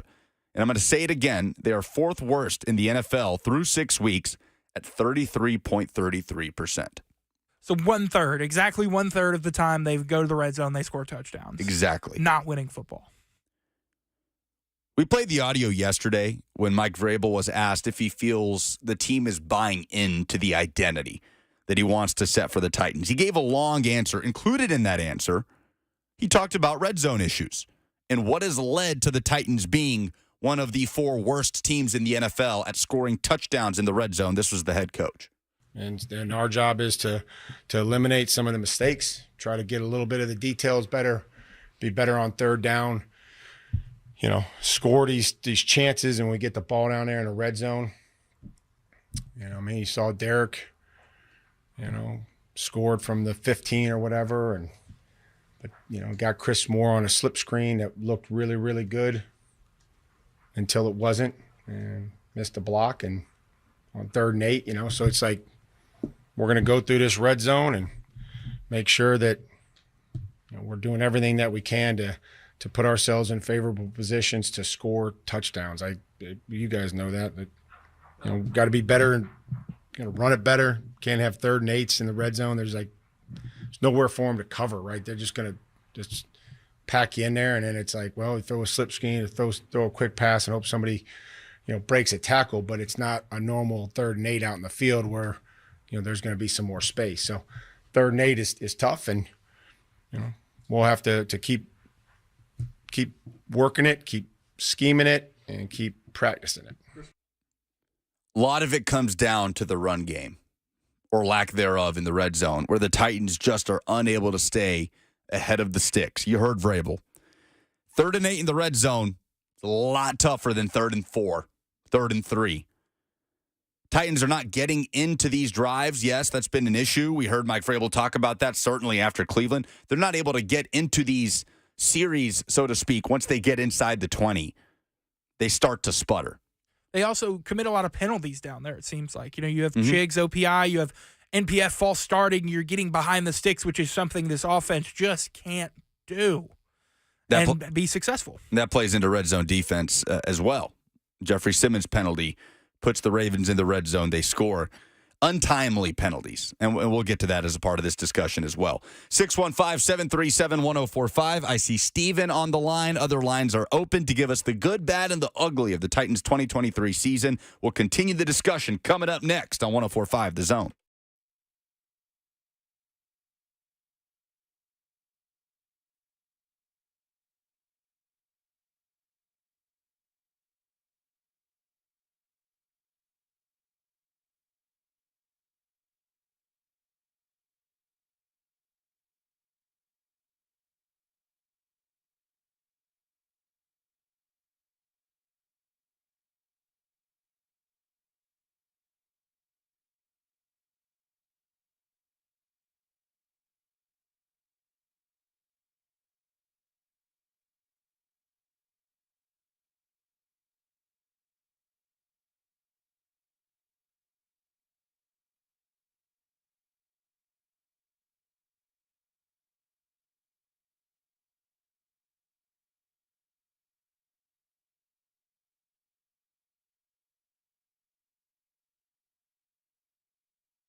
Appreciate you guys hanging with us on this Wednesday. 615-737-1045. Continuing the discussion, the good, the bad, and the ugly of the Titans' 2023 season to this point. I was shocked. I was appalled, angry, confused when Jackson Williams told me he has never seen this movie. And some people in the F&M Bank chat took issue with me saying that it's arguably, I said arguably, Clint Eastwood's best movie, arguably the best Western of all time.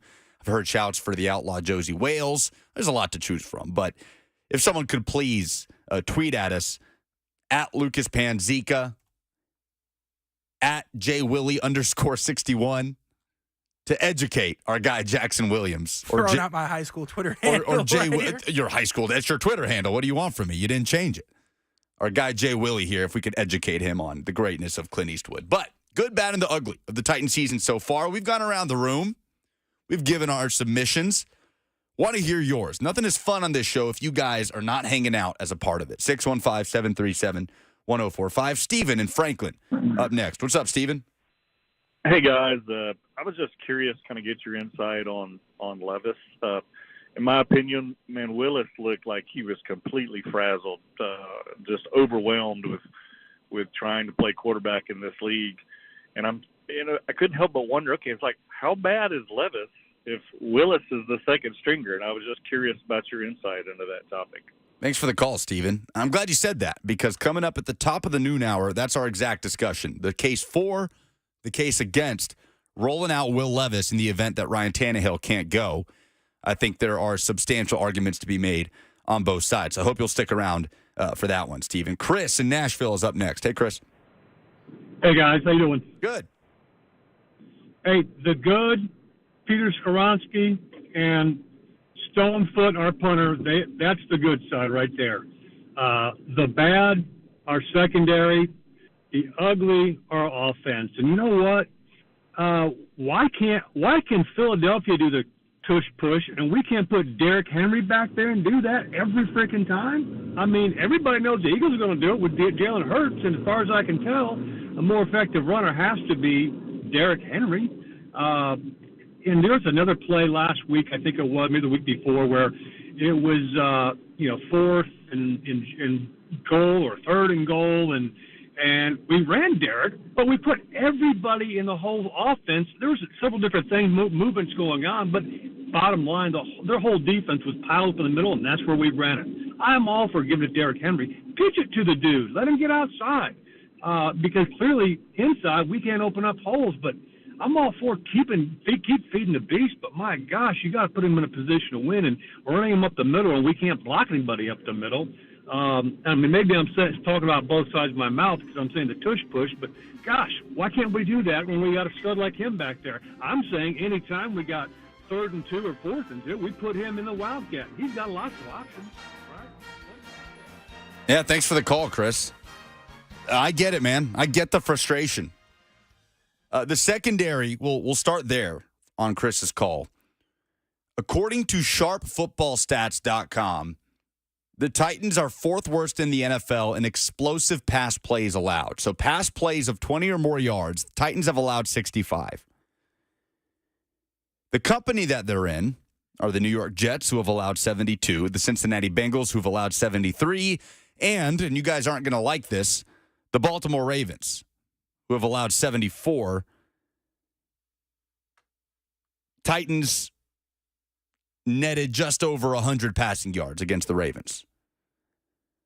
Their longest receiving play of the day, 48-yard screen pass to Tyjae Spears that he reversed field and was making people miss and was able to climb the Titans into the 10, inside the 10, and Malik Willis takes a sack. Titans forced to kick a field goal and then go for the onside kick. Other than that Tyjae Spears catch and run on the screen, the Titans' lone X-play of the day in the passing game was a 20-yard pitch and catch to DeAndre Hopkins from Ryan Tannehill. So, yes, the secondary included in that. Definitely included in the bad. And some of that also comes down to tackling. It kind of reared its ugly head in the first half in London against the Ravens. And, look, the defense stiffened up in the second half. Credit where it's due. Held the Ravens to 6 points. gave the Titans offense an opportunity to get back into the game, and they almost did. You thought just for a moment that Kyle Hamilton hit on Chris Moore could have been the turning point, right? But Titans just unable to really capitalize on that moment. And ultimately, sacks, the injury to Ryan Tannehill, holding back the offense in the second half. 615-737-1045. So we cycle back around to the good. We've heard Nick Folk. We've heard Ryan Stonehouse. Jackson, I'm going to say Tyjae Spears. Just mentioned him in the 48-yard catch and run. Has been a positive for this offense. Now, I know some people will look at that as they don't like the way Tim Kelly is managing Tyjae Spears and Derrick Henry. I have not had a problem with it. I'm going to be completely honest. And we can have a deeper discussion on play calling tomorrow. Always want to hear y'all's thoughts on it. But speaking of distant memories where we brought up Nick Folk and the idea that just a couple of months ago we're pulling our hair out about who in the world this kicker is going to be for the Titans, and suddenly it's Nick Folk, and he's fantastic, and he's making all his kicks. He's going out there, he's kicking too many times, right? They're having to use him far too often, but he's making them. Well, the Tyjae Spears injury discussion after the draft is just as distant a memory. Guy's been pretty good, and I think they've utilized him in some creative ways. Yeah, he has such a more modern skill set. Derrick Henry is your vintage running back. You don't see a lot of Derrick Henry type runners in the league anymore. I think he's one of the last. Tyjae Spears has much more of a modern skill set. He can run out of the backfield, make catch, make guys miss. A smaller back, just kind of, he has more of a broad skill set, and I think that's why he's being used more. The ugly. Penalties. Now, the Titans are tied for 10th in the league. Penalized 6 times per game. So that would be 10 best, right? Not they are one of the 10 most penalized. They are one of the 10 least penalized teams in the NFL. However, it feels like they have come at the worst possible times. And Sunday was a good example of that. That has held this team back when you think about Jeffrey Simmons and the retaliation against Odell Beckham putting the Ravens into the red zone. When you think about NPF lining up incorrectly on what was a massive third down conversion, would have been the first one of the day out of the King Cat. You got to bring it back. Penalties have reared their heads at the worst time. And as far as the bad is concerned, I'm going to add the defense's ability to force turnovers or inability. It's a huge part of this discussion with the defense. It just hasn't been there this year. Jackson, how many takeaways do the Titans have in 2023? 2 or 3? 3. You think they have 3 total turnovers forced? As 1 fumble, 2 interceptions. 5. 5. They have 5. Still 4th worst in the NFL. Tip balls at the line of scrimmage. Not happening for this defensive line that struggled in the last 2 weeks. No Tier Tart for the last 2 games, maybe a part of that. Corners getting beat. The problems with Christian Fulton have been well documented. He's not the only issue. The issues are layered with this defense. Being able to affect the quarterback is a part of this. 1 sack in the last 2 games. Just not going to get it done. Defense has not been able to get off the field as far as forcing turnovers and handing the ball back to the offense in sudden change situations. And we knew this defense had to be not just good, but upper tier, top 5 level defense for the Titans to do something, to contend for something of note this season. Just hasn't been there. 615-737-1045, the case for or the case against trotting out Will Levis if Ryan Tannehill is out against the Atlanta Falcons. Want to hear your thoughts when we come back. Hour number 3 is next on 104.5 The Zone.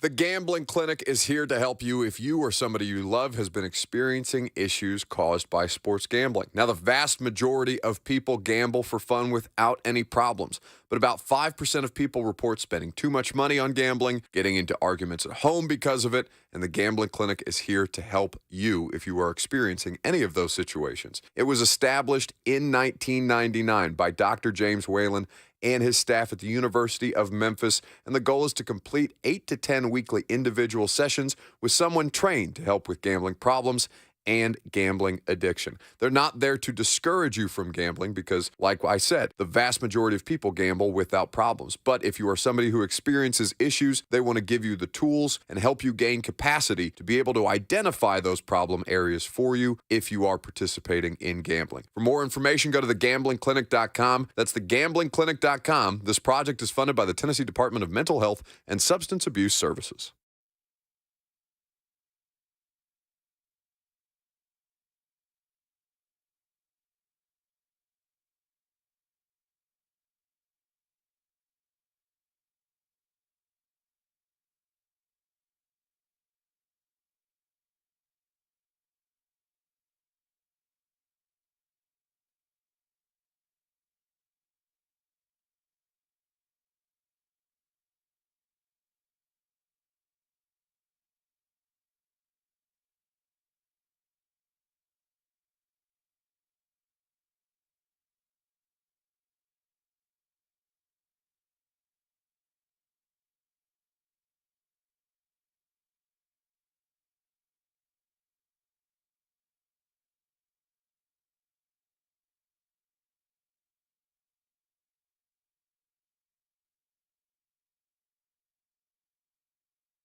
Good afternoon. It's 12:02 from the 104.5 The Zone studios. I'm Jackson Williams. In NFL news, the NFL's compensation committee announces that Roger Goodell's contract has been extended through March of 2027.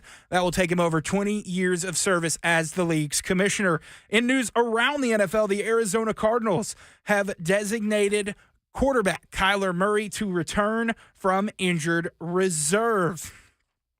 Colts announced that Anthony Richardson will undergo season-ending shoulder surgery. The 4th overall pick ends his rookie season only appearing in 4 games. In former Titans news, 7-time Pro Bowl wide receiver Julio Jones is signing a 1-year deal with the Philadelphia Eagles. Jones will be reunited with his former Titans teammate A.J. Brown, who pushed for Tennessee to trade for him from Atlanta. For all your foundation repair and waterproofing needs, you need to visit USSTN.com. Breaking news at once on your home for the Titans and Vols. This is 104.5 The Zone.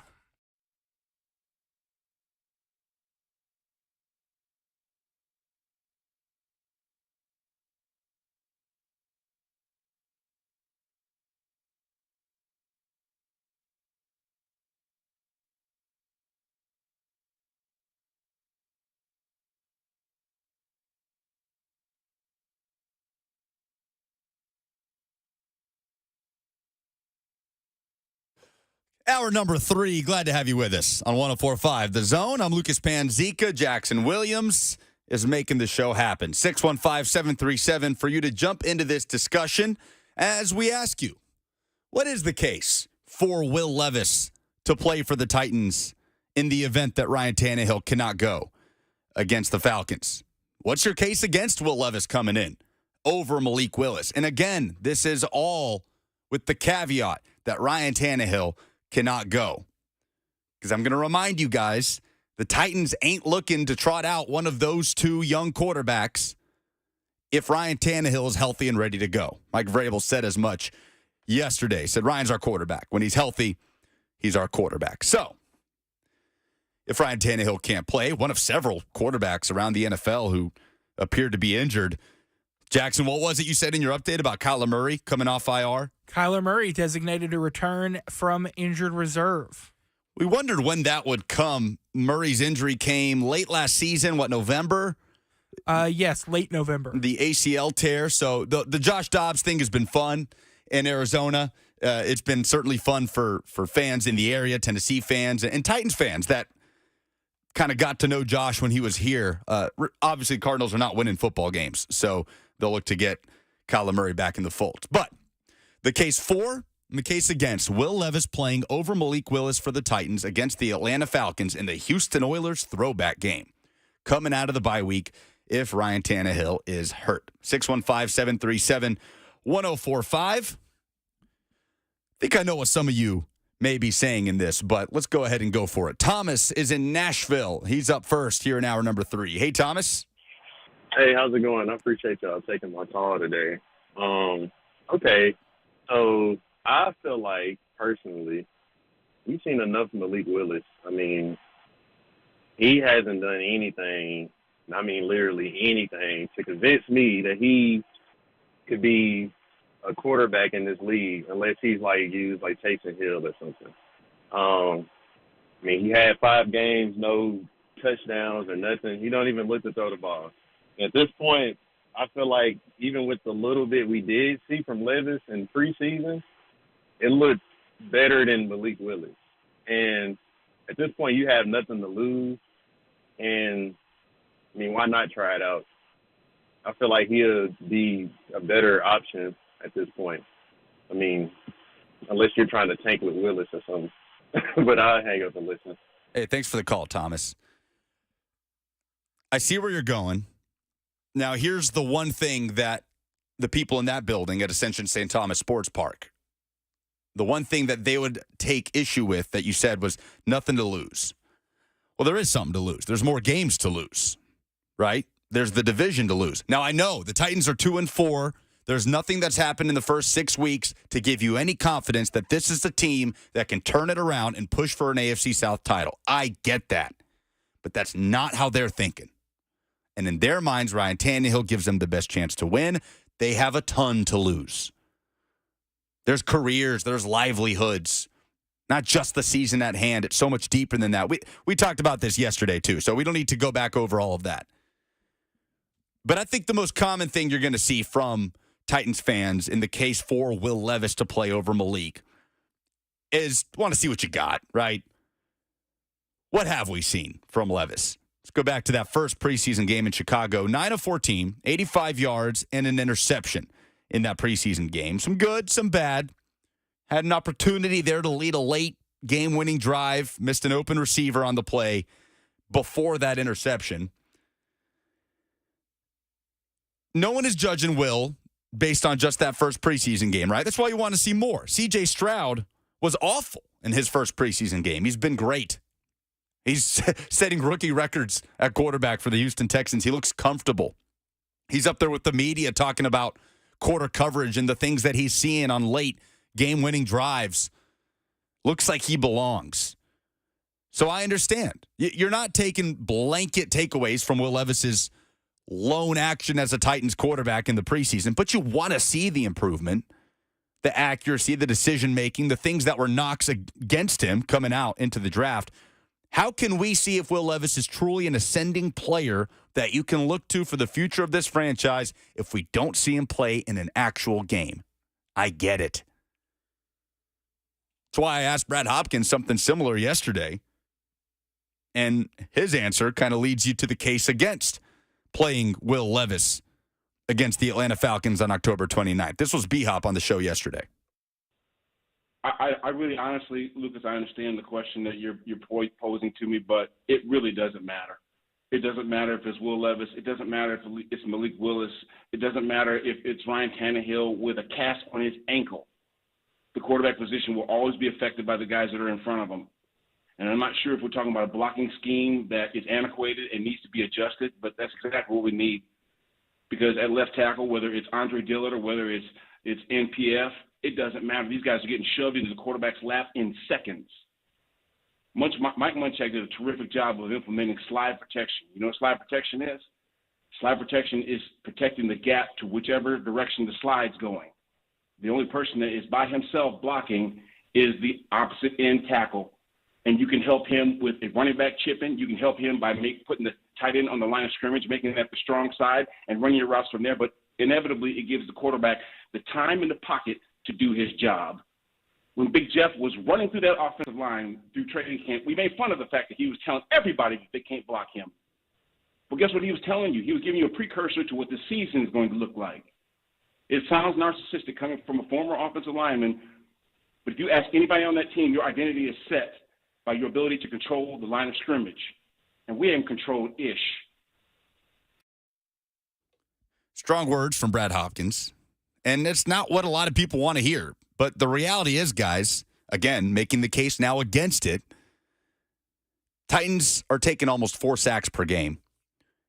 Don't tell me that doesn't affect a rookie quarterback, that can't negatively impact his development. Drew in Clarksville up first. What's up, Drew?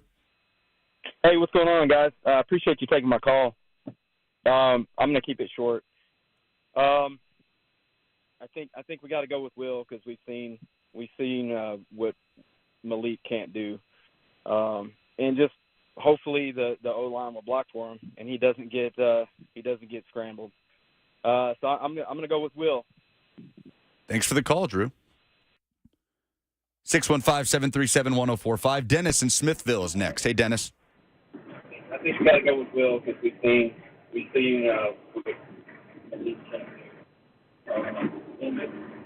Sorry, Dennis. Wasn't grabbing you there on the phone line. Call back if you can get a better signal there. 615-737-1045. Houston and Portland up next.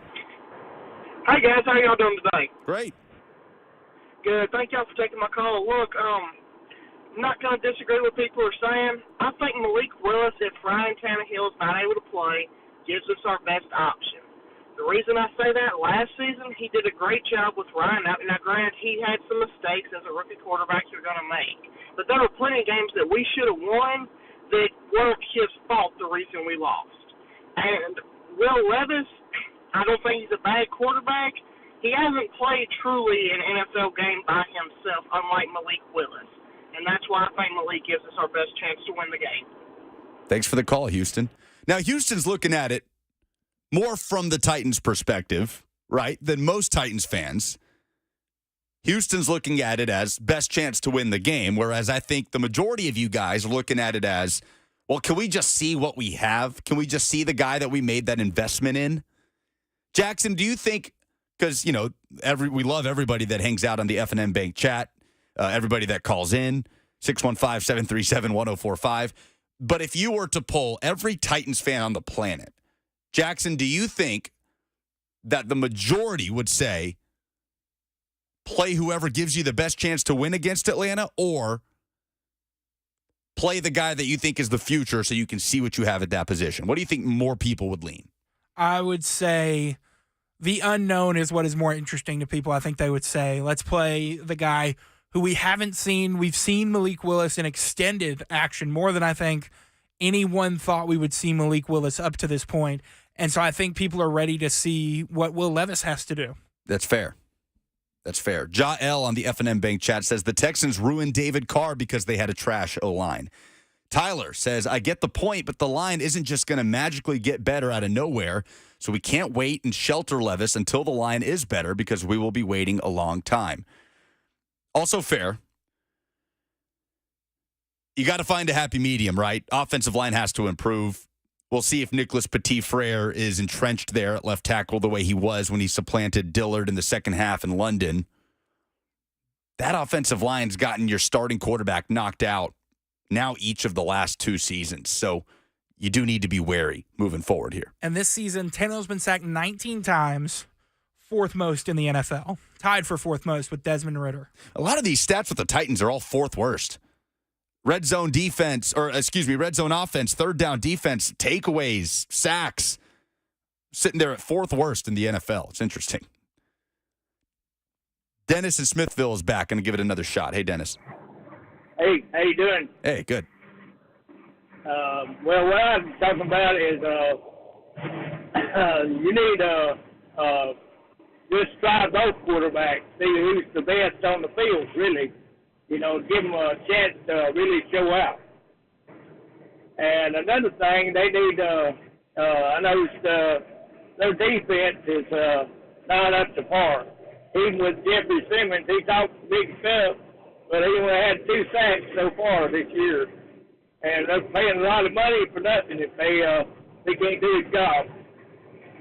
I'll shut up and let y'all comment on that. Well, thanks for the call, Dennis. We'll see how much we see of both of those quarterbacks. But ultimately, you heard Mike Vrabel. It's going to be one of those 2 guys, Malik Willis or Will Levis, if Ryan Tannehill can't go. Sheila and Franklin next on The Zone. What's up, Sheila? Hey, Pan. How are you? I'm good. Great. I think that I know Willis kind of looked sucky. Well, he looked really sucky. But he hadn't practiced. He hadn't gotten those reps with the first team. And I think we should give him one more week with some full practice and all that kind of stuff because we haven't seen Levis, but the coaches have. And maybe it's something, you know what I'm saying, we don't know about or, you know, something like that. So I'm with Willis against Atlanta. Thanks for the call, Sheila. Kick's good on the F&M Bank chat. Says, Lucas, do you think there's any chance they play both guys versus the Falcons and alternate? No. It's not Vrabel's a preseason not that game. kind of guy. Yeah. It's not a preseason game. Although it was interesting how he did it in preseason. Alternating drives. You don't do that in the regular season. Because they were competing to be a backup quarterback. And what do you need to be ready for as a backup? Hey, you're in. Get in there. Right? All the complaining about the way the Titans handled that in the preseason. Well, let him get a whole quarter or a whole half. How can you get into a rhythm? They were competing for the backup quarterback job. That's what you need to do as a backup quarterback. It's sudden change, snap of a finger, get your helmet, you're in. So I had no issues with that either. No, I think they just go with one guy. Coming up next, Coach Doug Mathews has an interesting perspective. He's been a part of a whole lot of Tennessee-Alabama games. He'll come on and join us to talk about that matchup. Tennessee at Alabama, the 3rd Saturday in October this weekend. Up next on 104.5 The Zone.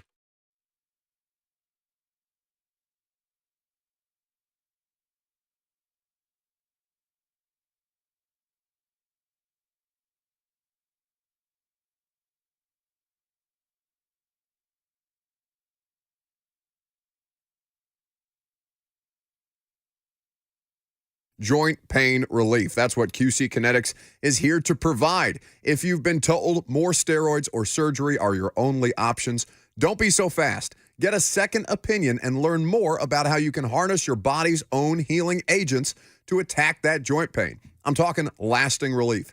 QC Kinetics does not mask the pain. The treatments go to the very root of the issue using concentrated healing properties placed directly in your joint to restore and repair the damaged tissue. You want to live your life this fall with no more pain in your knees, your hips, your shoulder, your back. It makes it a lot easier to go to events, go to pumpkin patches, go to football games, all the cool fall stuff that you want to do while the weather is ideal. With no drugs, no downtime, and no surgery. Life is about motion, and QC Kinetics is giving people their lives back with these all-natural treatments, so call them today. 615-249-4024. That's 615-249-4024.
Welcome back. It's the Buck Rising Show on 104.5 The Zone. Back with the little wild feathers on this Wednesday. I'm Lucas Panzica. Jackson Williams, our producer. Coach Doug Mathews joins us to talk Tennessee, Alabama. The third Saturday in October is upon us. You can hear him on Big Orange Sunday, Football Saturday with Coach Doug Mathews, 9 a.m. every Saturday, 8 a.m. every Sunday. And, of course, Coach to Coach with Coach Dave McGinnis. Coach Mathews, how are you?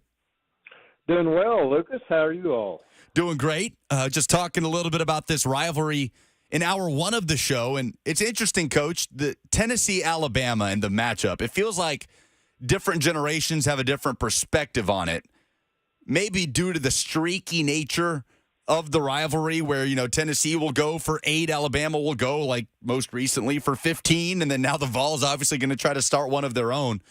But as someone that coached at Tennessee for a decade and has obviously been involved in the SEC for so long and had a sort of front row view of this rivalry, what is your perspective on it? What comes to mind when you think Tennessee versus Alabama? Well, I don't think there's any question it is generational, but I think it's more of the fact that when we went to division play back in the early 90s, that Georgia and Florida became teams that we played every year instead of every few years. And I think that has more to do with the generational thing in that to win the Eastern Division, Alabama and Tennessee were in different divisions.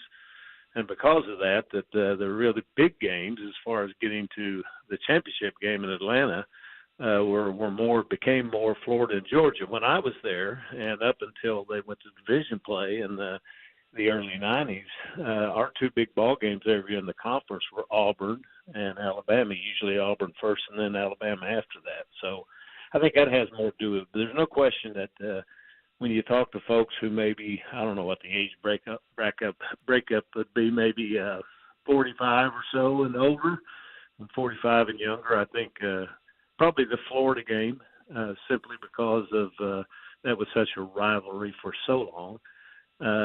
But for folks over that, it's clearly still Alabama. I mean, people remember the great ball games. And if you go back and look at most of the great games that people remember, certainly there's the Sugar Bowl of '86, the national championship game, but most of them have something to do with the Alabama rivalry. And I thought for years, and I've kind of talked about it on Big Orange Sunday some, that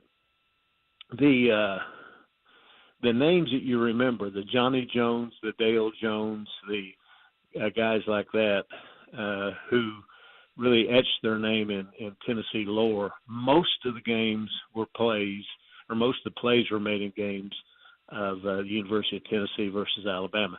Peyton Manning, Joey Kent pass on that. Those are the plays that people remember. But it's a great rivalry. I think I mentioned to you, Lucas, that one of the things that made it so neat when I was at Tennessee in the 80s was there was great respect among the players for both sides. And I think a lot of it had to do because a lot of the head coaches, Coach Bryant had played in that game at Alabama. Coach Majors had played in it. Bowden Wyatt, head coach at Tennessee, had played in it. Mike DuBose had played in it. Mike Shula played in it. So we had a lot of head football coaches that had not only played in the rivalry, but then had also coached in it, many of them as assistant coaches too. So it was very respectful.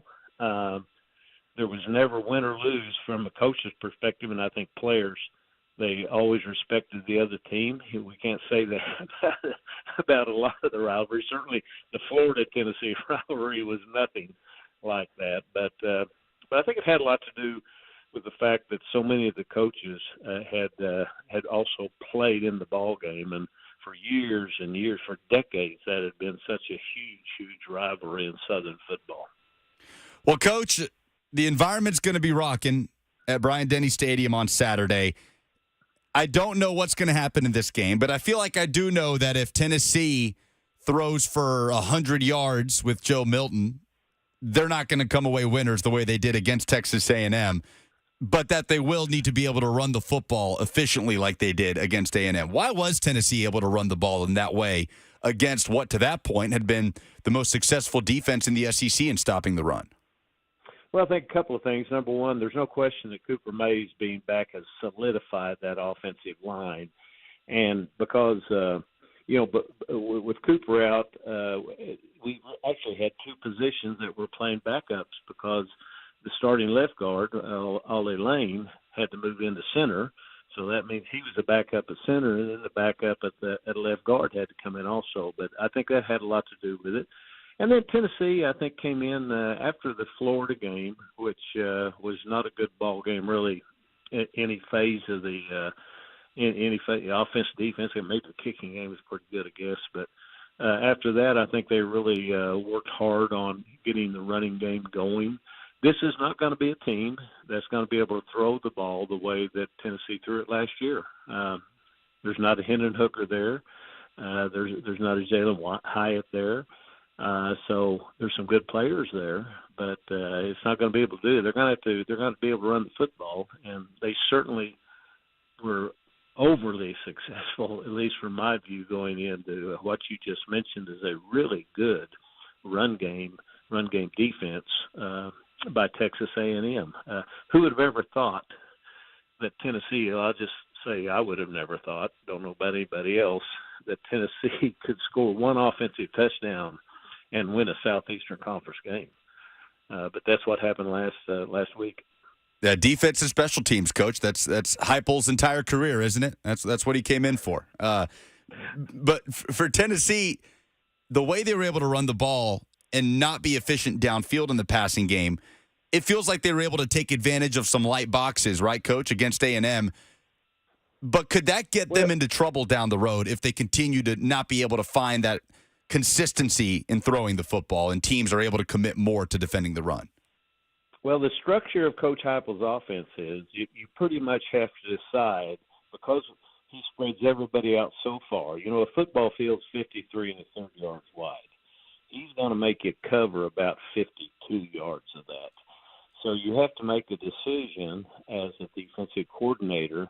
He's going to put four receivers out there most of the time. So you're going to have at least 5 guys to cover those 4 receivers. Well, that just leaves 6 in what we refer to as the box running the ball. So you have to make your decision. Now, if you're good enough, and with Mays out, teams were good enough. If you're good enough to slow down the running game with just 6 people in there, then you're going to be successful. But I don't think teams are going to be able to do that now that that offensive line has been solidified, and frankly, as well as Tennessee's running the football.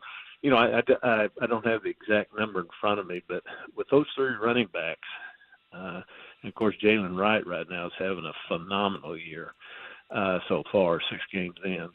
But they're averaging over 5 yards a carry, almost 6 yards a carry from the running game. Now that's if you take the quarterback sacks out. But those 3 guys are averaging about 6 yards a game running. You're going to win a lot of ball games if you're able to do that. And to the quarterback, Coach Doug Mathews with us on 104.5 The Zone. At this point, Coach, there's a large enough sample size on Joe Milton, right, where we understand he's not Hendon Hooker and that there will be games like Saturday where they maybe have to find other ways to win. But just based on what you've seen from Joe and his growth since arriving at Tennessee, the ups and downs, and especially this season, is there anything specifically that you want to see more of from him within his skill set if Tennessee really is going to push for the SEC East this season, which, of course, would mean having to win out? Well, a couple things. Number one, let's just look at this ball game. Both teams have quarterbacks who are limited in what they can do. Jalen Milrose had a lot of problems also. So what both Alabama and Tennessee have to do is you have to find out, and I think Alabama's come closer to finding out these last few ball games. You have to be able to work with whatever your quarterback can do. And what Tennessee fans have gotten used to, and certainly Coach Heupel knows it's not the case this year, is that Hendon Hooker was able to do a lot of things, not only with his leg, but he had excellent touch down the field. He had an excellent feel for the game. He ran when he needed to. Well, this quarterback doesn't have that. And so you have to take whatever Joe Milton can do offensively, because you're only as good in today's football as what your quarterback can do. And again, Alabama has the same problem. You know, the Milroe and Milton, I think both of them have the problem, but they're not really good at going to a second receiver or maybe reading defenses. That's why both of them throw the ball pretty well. And Milton, for all the criticism he receives, he really has thrown the deep ball much better this year. But you know, they're not either of them are seem to me to be very good. And I'm not talking about bad, but they're not SEC good at reading defenses and getting the ball to those secondary receivers. Now, one thing that's helped too, or hurt too, is quite honestly, you know, he's had some pretty good throws that he's made that have been dropped. So it's not just all Joe Milton, but again, you got to take what he can do. And what's the thing that he can do? I think both these quarterbacks are similar in that both of them can be really good runners. Milton, when he's asked to, and when he, I guess maybe the word would be want to, is a really good runner, and that's what they're going to have to build around, I think, because I think there's, you know, he's in his sixth year. You don't get a whole lot better at some things throwing the football, and while he has certainly improved, I think the running game with him is going to have to start being maybe utilized a little bit more. I thought that, and maybe they were planning on using it in the A&M game, but they were able to run the ball so well with the running backs they didn't have to. But I'll be very surprised if going forward in this Southeastern Conference schedule, if Joe Milton's not keeping the ball and running the ball more on those zone reads that Tennessee likes to run. Is there an area in this game, Coach, where you feel Tennessee is the team with the distinct advantage? Well, I think Tennessee certainly up front seven now is right there with Alabama. Alabama's a very good defensive team. Alabama's actually a little bit younger, and one of the things that Tennessee does have defensively, other than Elijah Herring, who's now sophomore starting at the other linebacker position away from Beasley. This is a team that's got a lot of fourth and fifth year players, so they're playing with a lot of experienced players out there. But Tennessee, I think, probably has a slight edge in the kicking game part of it from a return standpoint. And then I think running back wise, Tennessee is certainly as good, if not better, than Alabama. Now, everywhere else, you're probably going to have to give Alabama a little bit of an edge. But in those positions, I think better. If Tennessee can keep from having drastic turnovers, again, can get their running game going. Now, Alabama's going to have some problems in this game also. But what's happened that I've seen over the last couple of years, particularly this year, Lucas, is that home field advantage in this conference now is really amped up. Not many teams win on the road. And, of course, Tennessee's one of those. Tennessee's won, 12 straight at home. But winning on the other team's field in this league is getting harder and harder and harder. And this, of course, is a road game. Tennessee's next two ball games are road games, and those are tough to win. You have to play. On the road, you have to play really well, even against teams you're better than. And Bryant-Denny Stadium will be ready for him on Saturday. Coach, on the way out here, I saw earlier today Andre Evans, cornerback for Christ Presbyterian Academy, flipping his commitment from LSU to Georgia today. Big news in the local college football recruiting world. And you've been on that CPA staff this year as the cornerbacks coach, coaching your grandson Jackson. We'll be out there Friday with you guys hosting FRA. Big game here in the penultimate regular season game of the year. But how cool has that been for you as an experience to get back to coaching and to be able to do it at the high school level and coaching your grandson? Well, it's been a lot of fun. And, of course, I coach Andre. Andre's right. A cornerback. I coach the two cornerbacks positions, not more than two cornerbacks. But not surprised that he did that. He's been looking, I think, at that. He doesn't talk to me about that, and I don't talk to him about it. But I know that George has been on him pretty heavy here lately. He has really improved a lot this year. Of course, he runs a 10.5, 500 meters. I have been really impressed with the way his work ethic.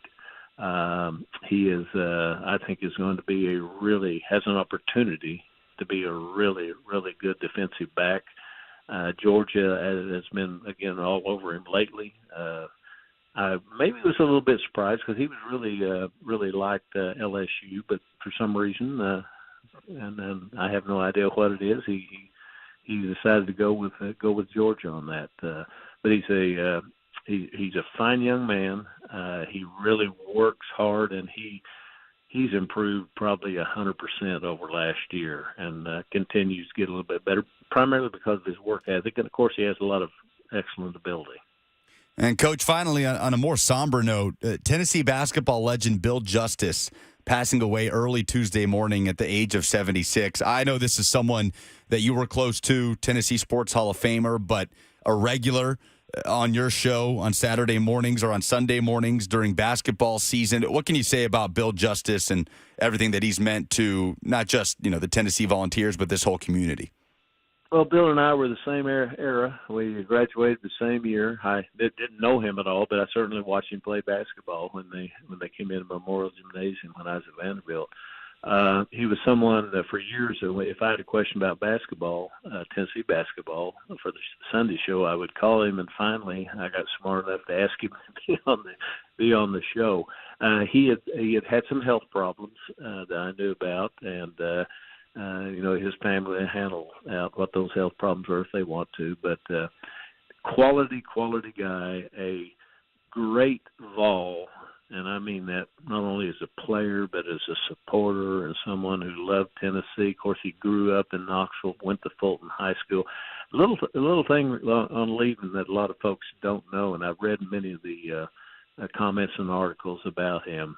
A lot of people don't know this, and Bill said this on the show one day, and I was surprised. He signed with Tennessee as on a football scholarship, and he also played basketball, but he was going to be a dual sport, so he signed on a football scholarship. One of the reasons that this one, Coach Dickey was the head coach. One of the reasons Tennessee did that back then was because basketball was able to get an extra scholarship. They used to do it, of course, Tennessee, and I think don't do it now, but they used to do it a lot with the track athletes. Well, Bill was a quarterback, played on the freshman team, never put on a pair of shoulder pads or went on to practice again, and Coach Dickey kept him on football scholarship. He was never on basketball scholarship. He was on football scholarship all 4 years he was there, which I certainly didn't know. And I asked him one time, I said, well, why did Coach Dickey do that? He said, I don't know. He just kept telling me, he said, hey, Billy, if you ever want to come out and try your hand at quarterback, come on. And I said, did you ever do it? And he said, never did. But he was just a great guy. I'm going to miss him a lot. We didn't see each other very often at all, but talked a lot. And listen, if I know a lot of people know this, but one of the foremost teachers of shooting free throws in all of the United States. He was an expert at that, and just a great guy also. Coach, appreciate the time. As always, look forward to seeing you Friday at CPA. All right, take care. And Coach Doug Mathews with us on 104.5 The Zone. When we come back, final call for phone calls, 615-737-1045. We'll wrap up the show on 104.5 The Zone.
At Two Rivers Ford, you're in control of the buying process because Two Rivers knows everybody likes to shop differently. Like me, for example. I custom ordered my 2022 Ford Explorer online. And the best part about the custom order situation at Two Rivers Ford is it's like Amazon. They drop the car off at my door once it was ordered. The exact vehicle with the exact color, the exact specifications that I wanted because I have a busy schedule and I didn't have time to go to the dealership.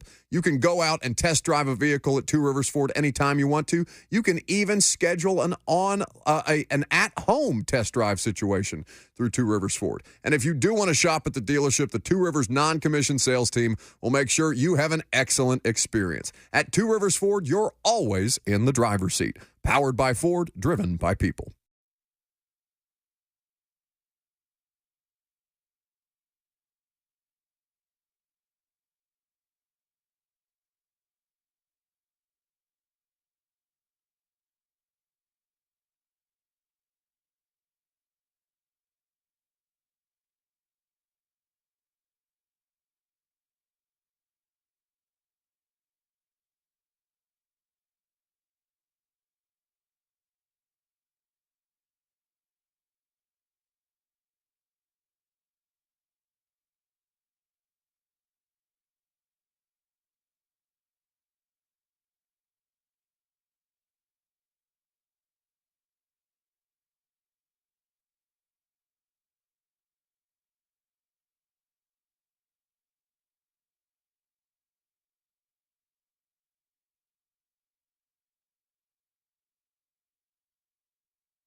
Wrapping things up on a Wednesday, 615-737-1045 before the polls. Rick in Hendersonville is next. What's up, Rick?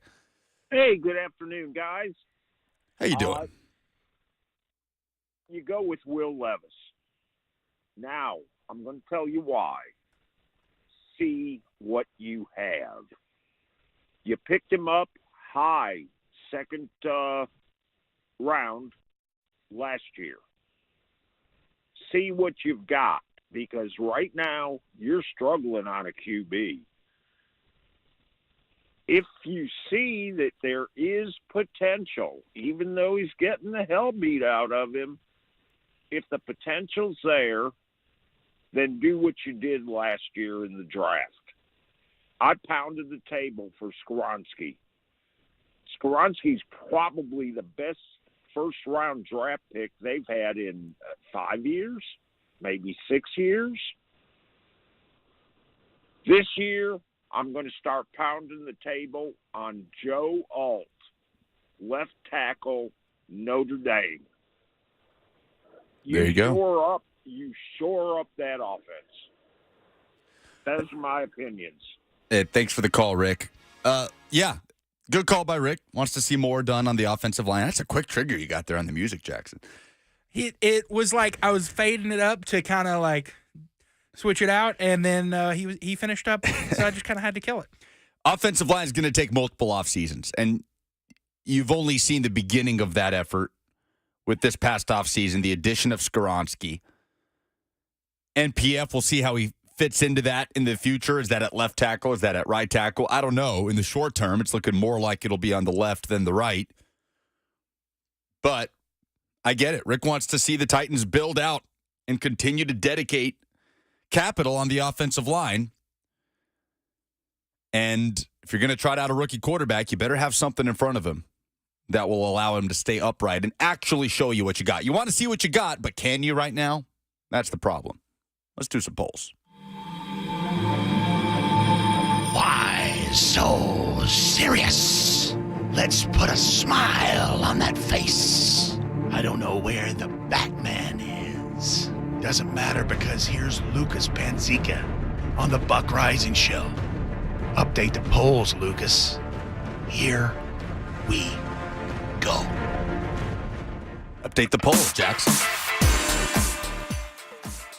These are the polls, and they are presented by Two Rivers Ford. Two Rivers sells below MSRP on all non-specialty new Fords. If Ryan Tannehill misses games, should the Titans put out Will Levis or avoid playing him behind this offensive line? 96% say see what you got. 4% say don't ruin him. Most people want to see what you got, which I understand. Mitch in the reply says Kentucky didn't have a great offensive line either. You have to put him out there at this point, see what you have, because you only invested a second-round pick. There's nothing to lose here.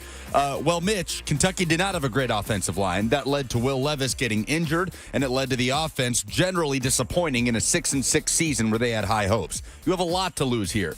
In the Titans' eyes, you have games to lose here. So I get the see what you got argument, but how much can you really see what you got? I'll say it again, with that offensive line that has let down your starting quarterback multiple times. Is there an SEC team that has surpassed preseason expectations more than Missouri? 81% say no, 19% say yes. I agree with that. Missouri. Vibes are highest within the Missouri Tiger fan base right now. Is there any team in the SEC, that's my fault, that has failed to meet preseason expectations more than LSU? 58% say no, 42% say yes. Fred in the reply says Arkansas. Certainly, Arkansas did not anticipate being 2-4 at this point, but a brutal schedule for Arkansas, and they didn't have the national championship aspirations that LSU did. I'd go with the Tigers. Where does Tennessee most have an advantage over Alabama? Pass rush versus Bama line's got 68%, run game at 24%, and then split at 4%, special teams and quarterback. Yeah, I think that's right. Pass rush against that Alabama offensive line that struggled all year. James Pierce licking his chops. Another opportunity to go at a freshman left tackle. Are those the polls? Those are the polls. And that's the show. Appreciate you guys being with us. Fun show lined up tomorrow. Voice of the Vols, Bob Kessling. Nick Kelly checks in from the Tuscaloosa News. Going all out for Tennessee Bama Week. Of course, we'll continue to talk Will Levis and Malik Willis. Maybe Ron Slay will do a check-in to join that discussion from SEC Basketball Media Days, because that's upon us as well. For Jackson Williams, our producer, I'm Lucas Panzica. Blaine and Mickey are next on 104.5 The Zone.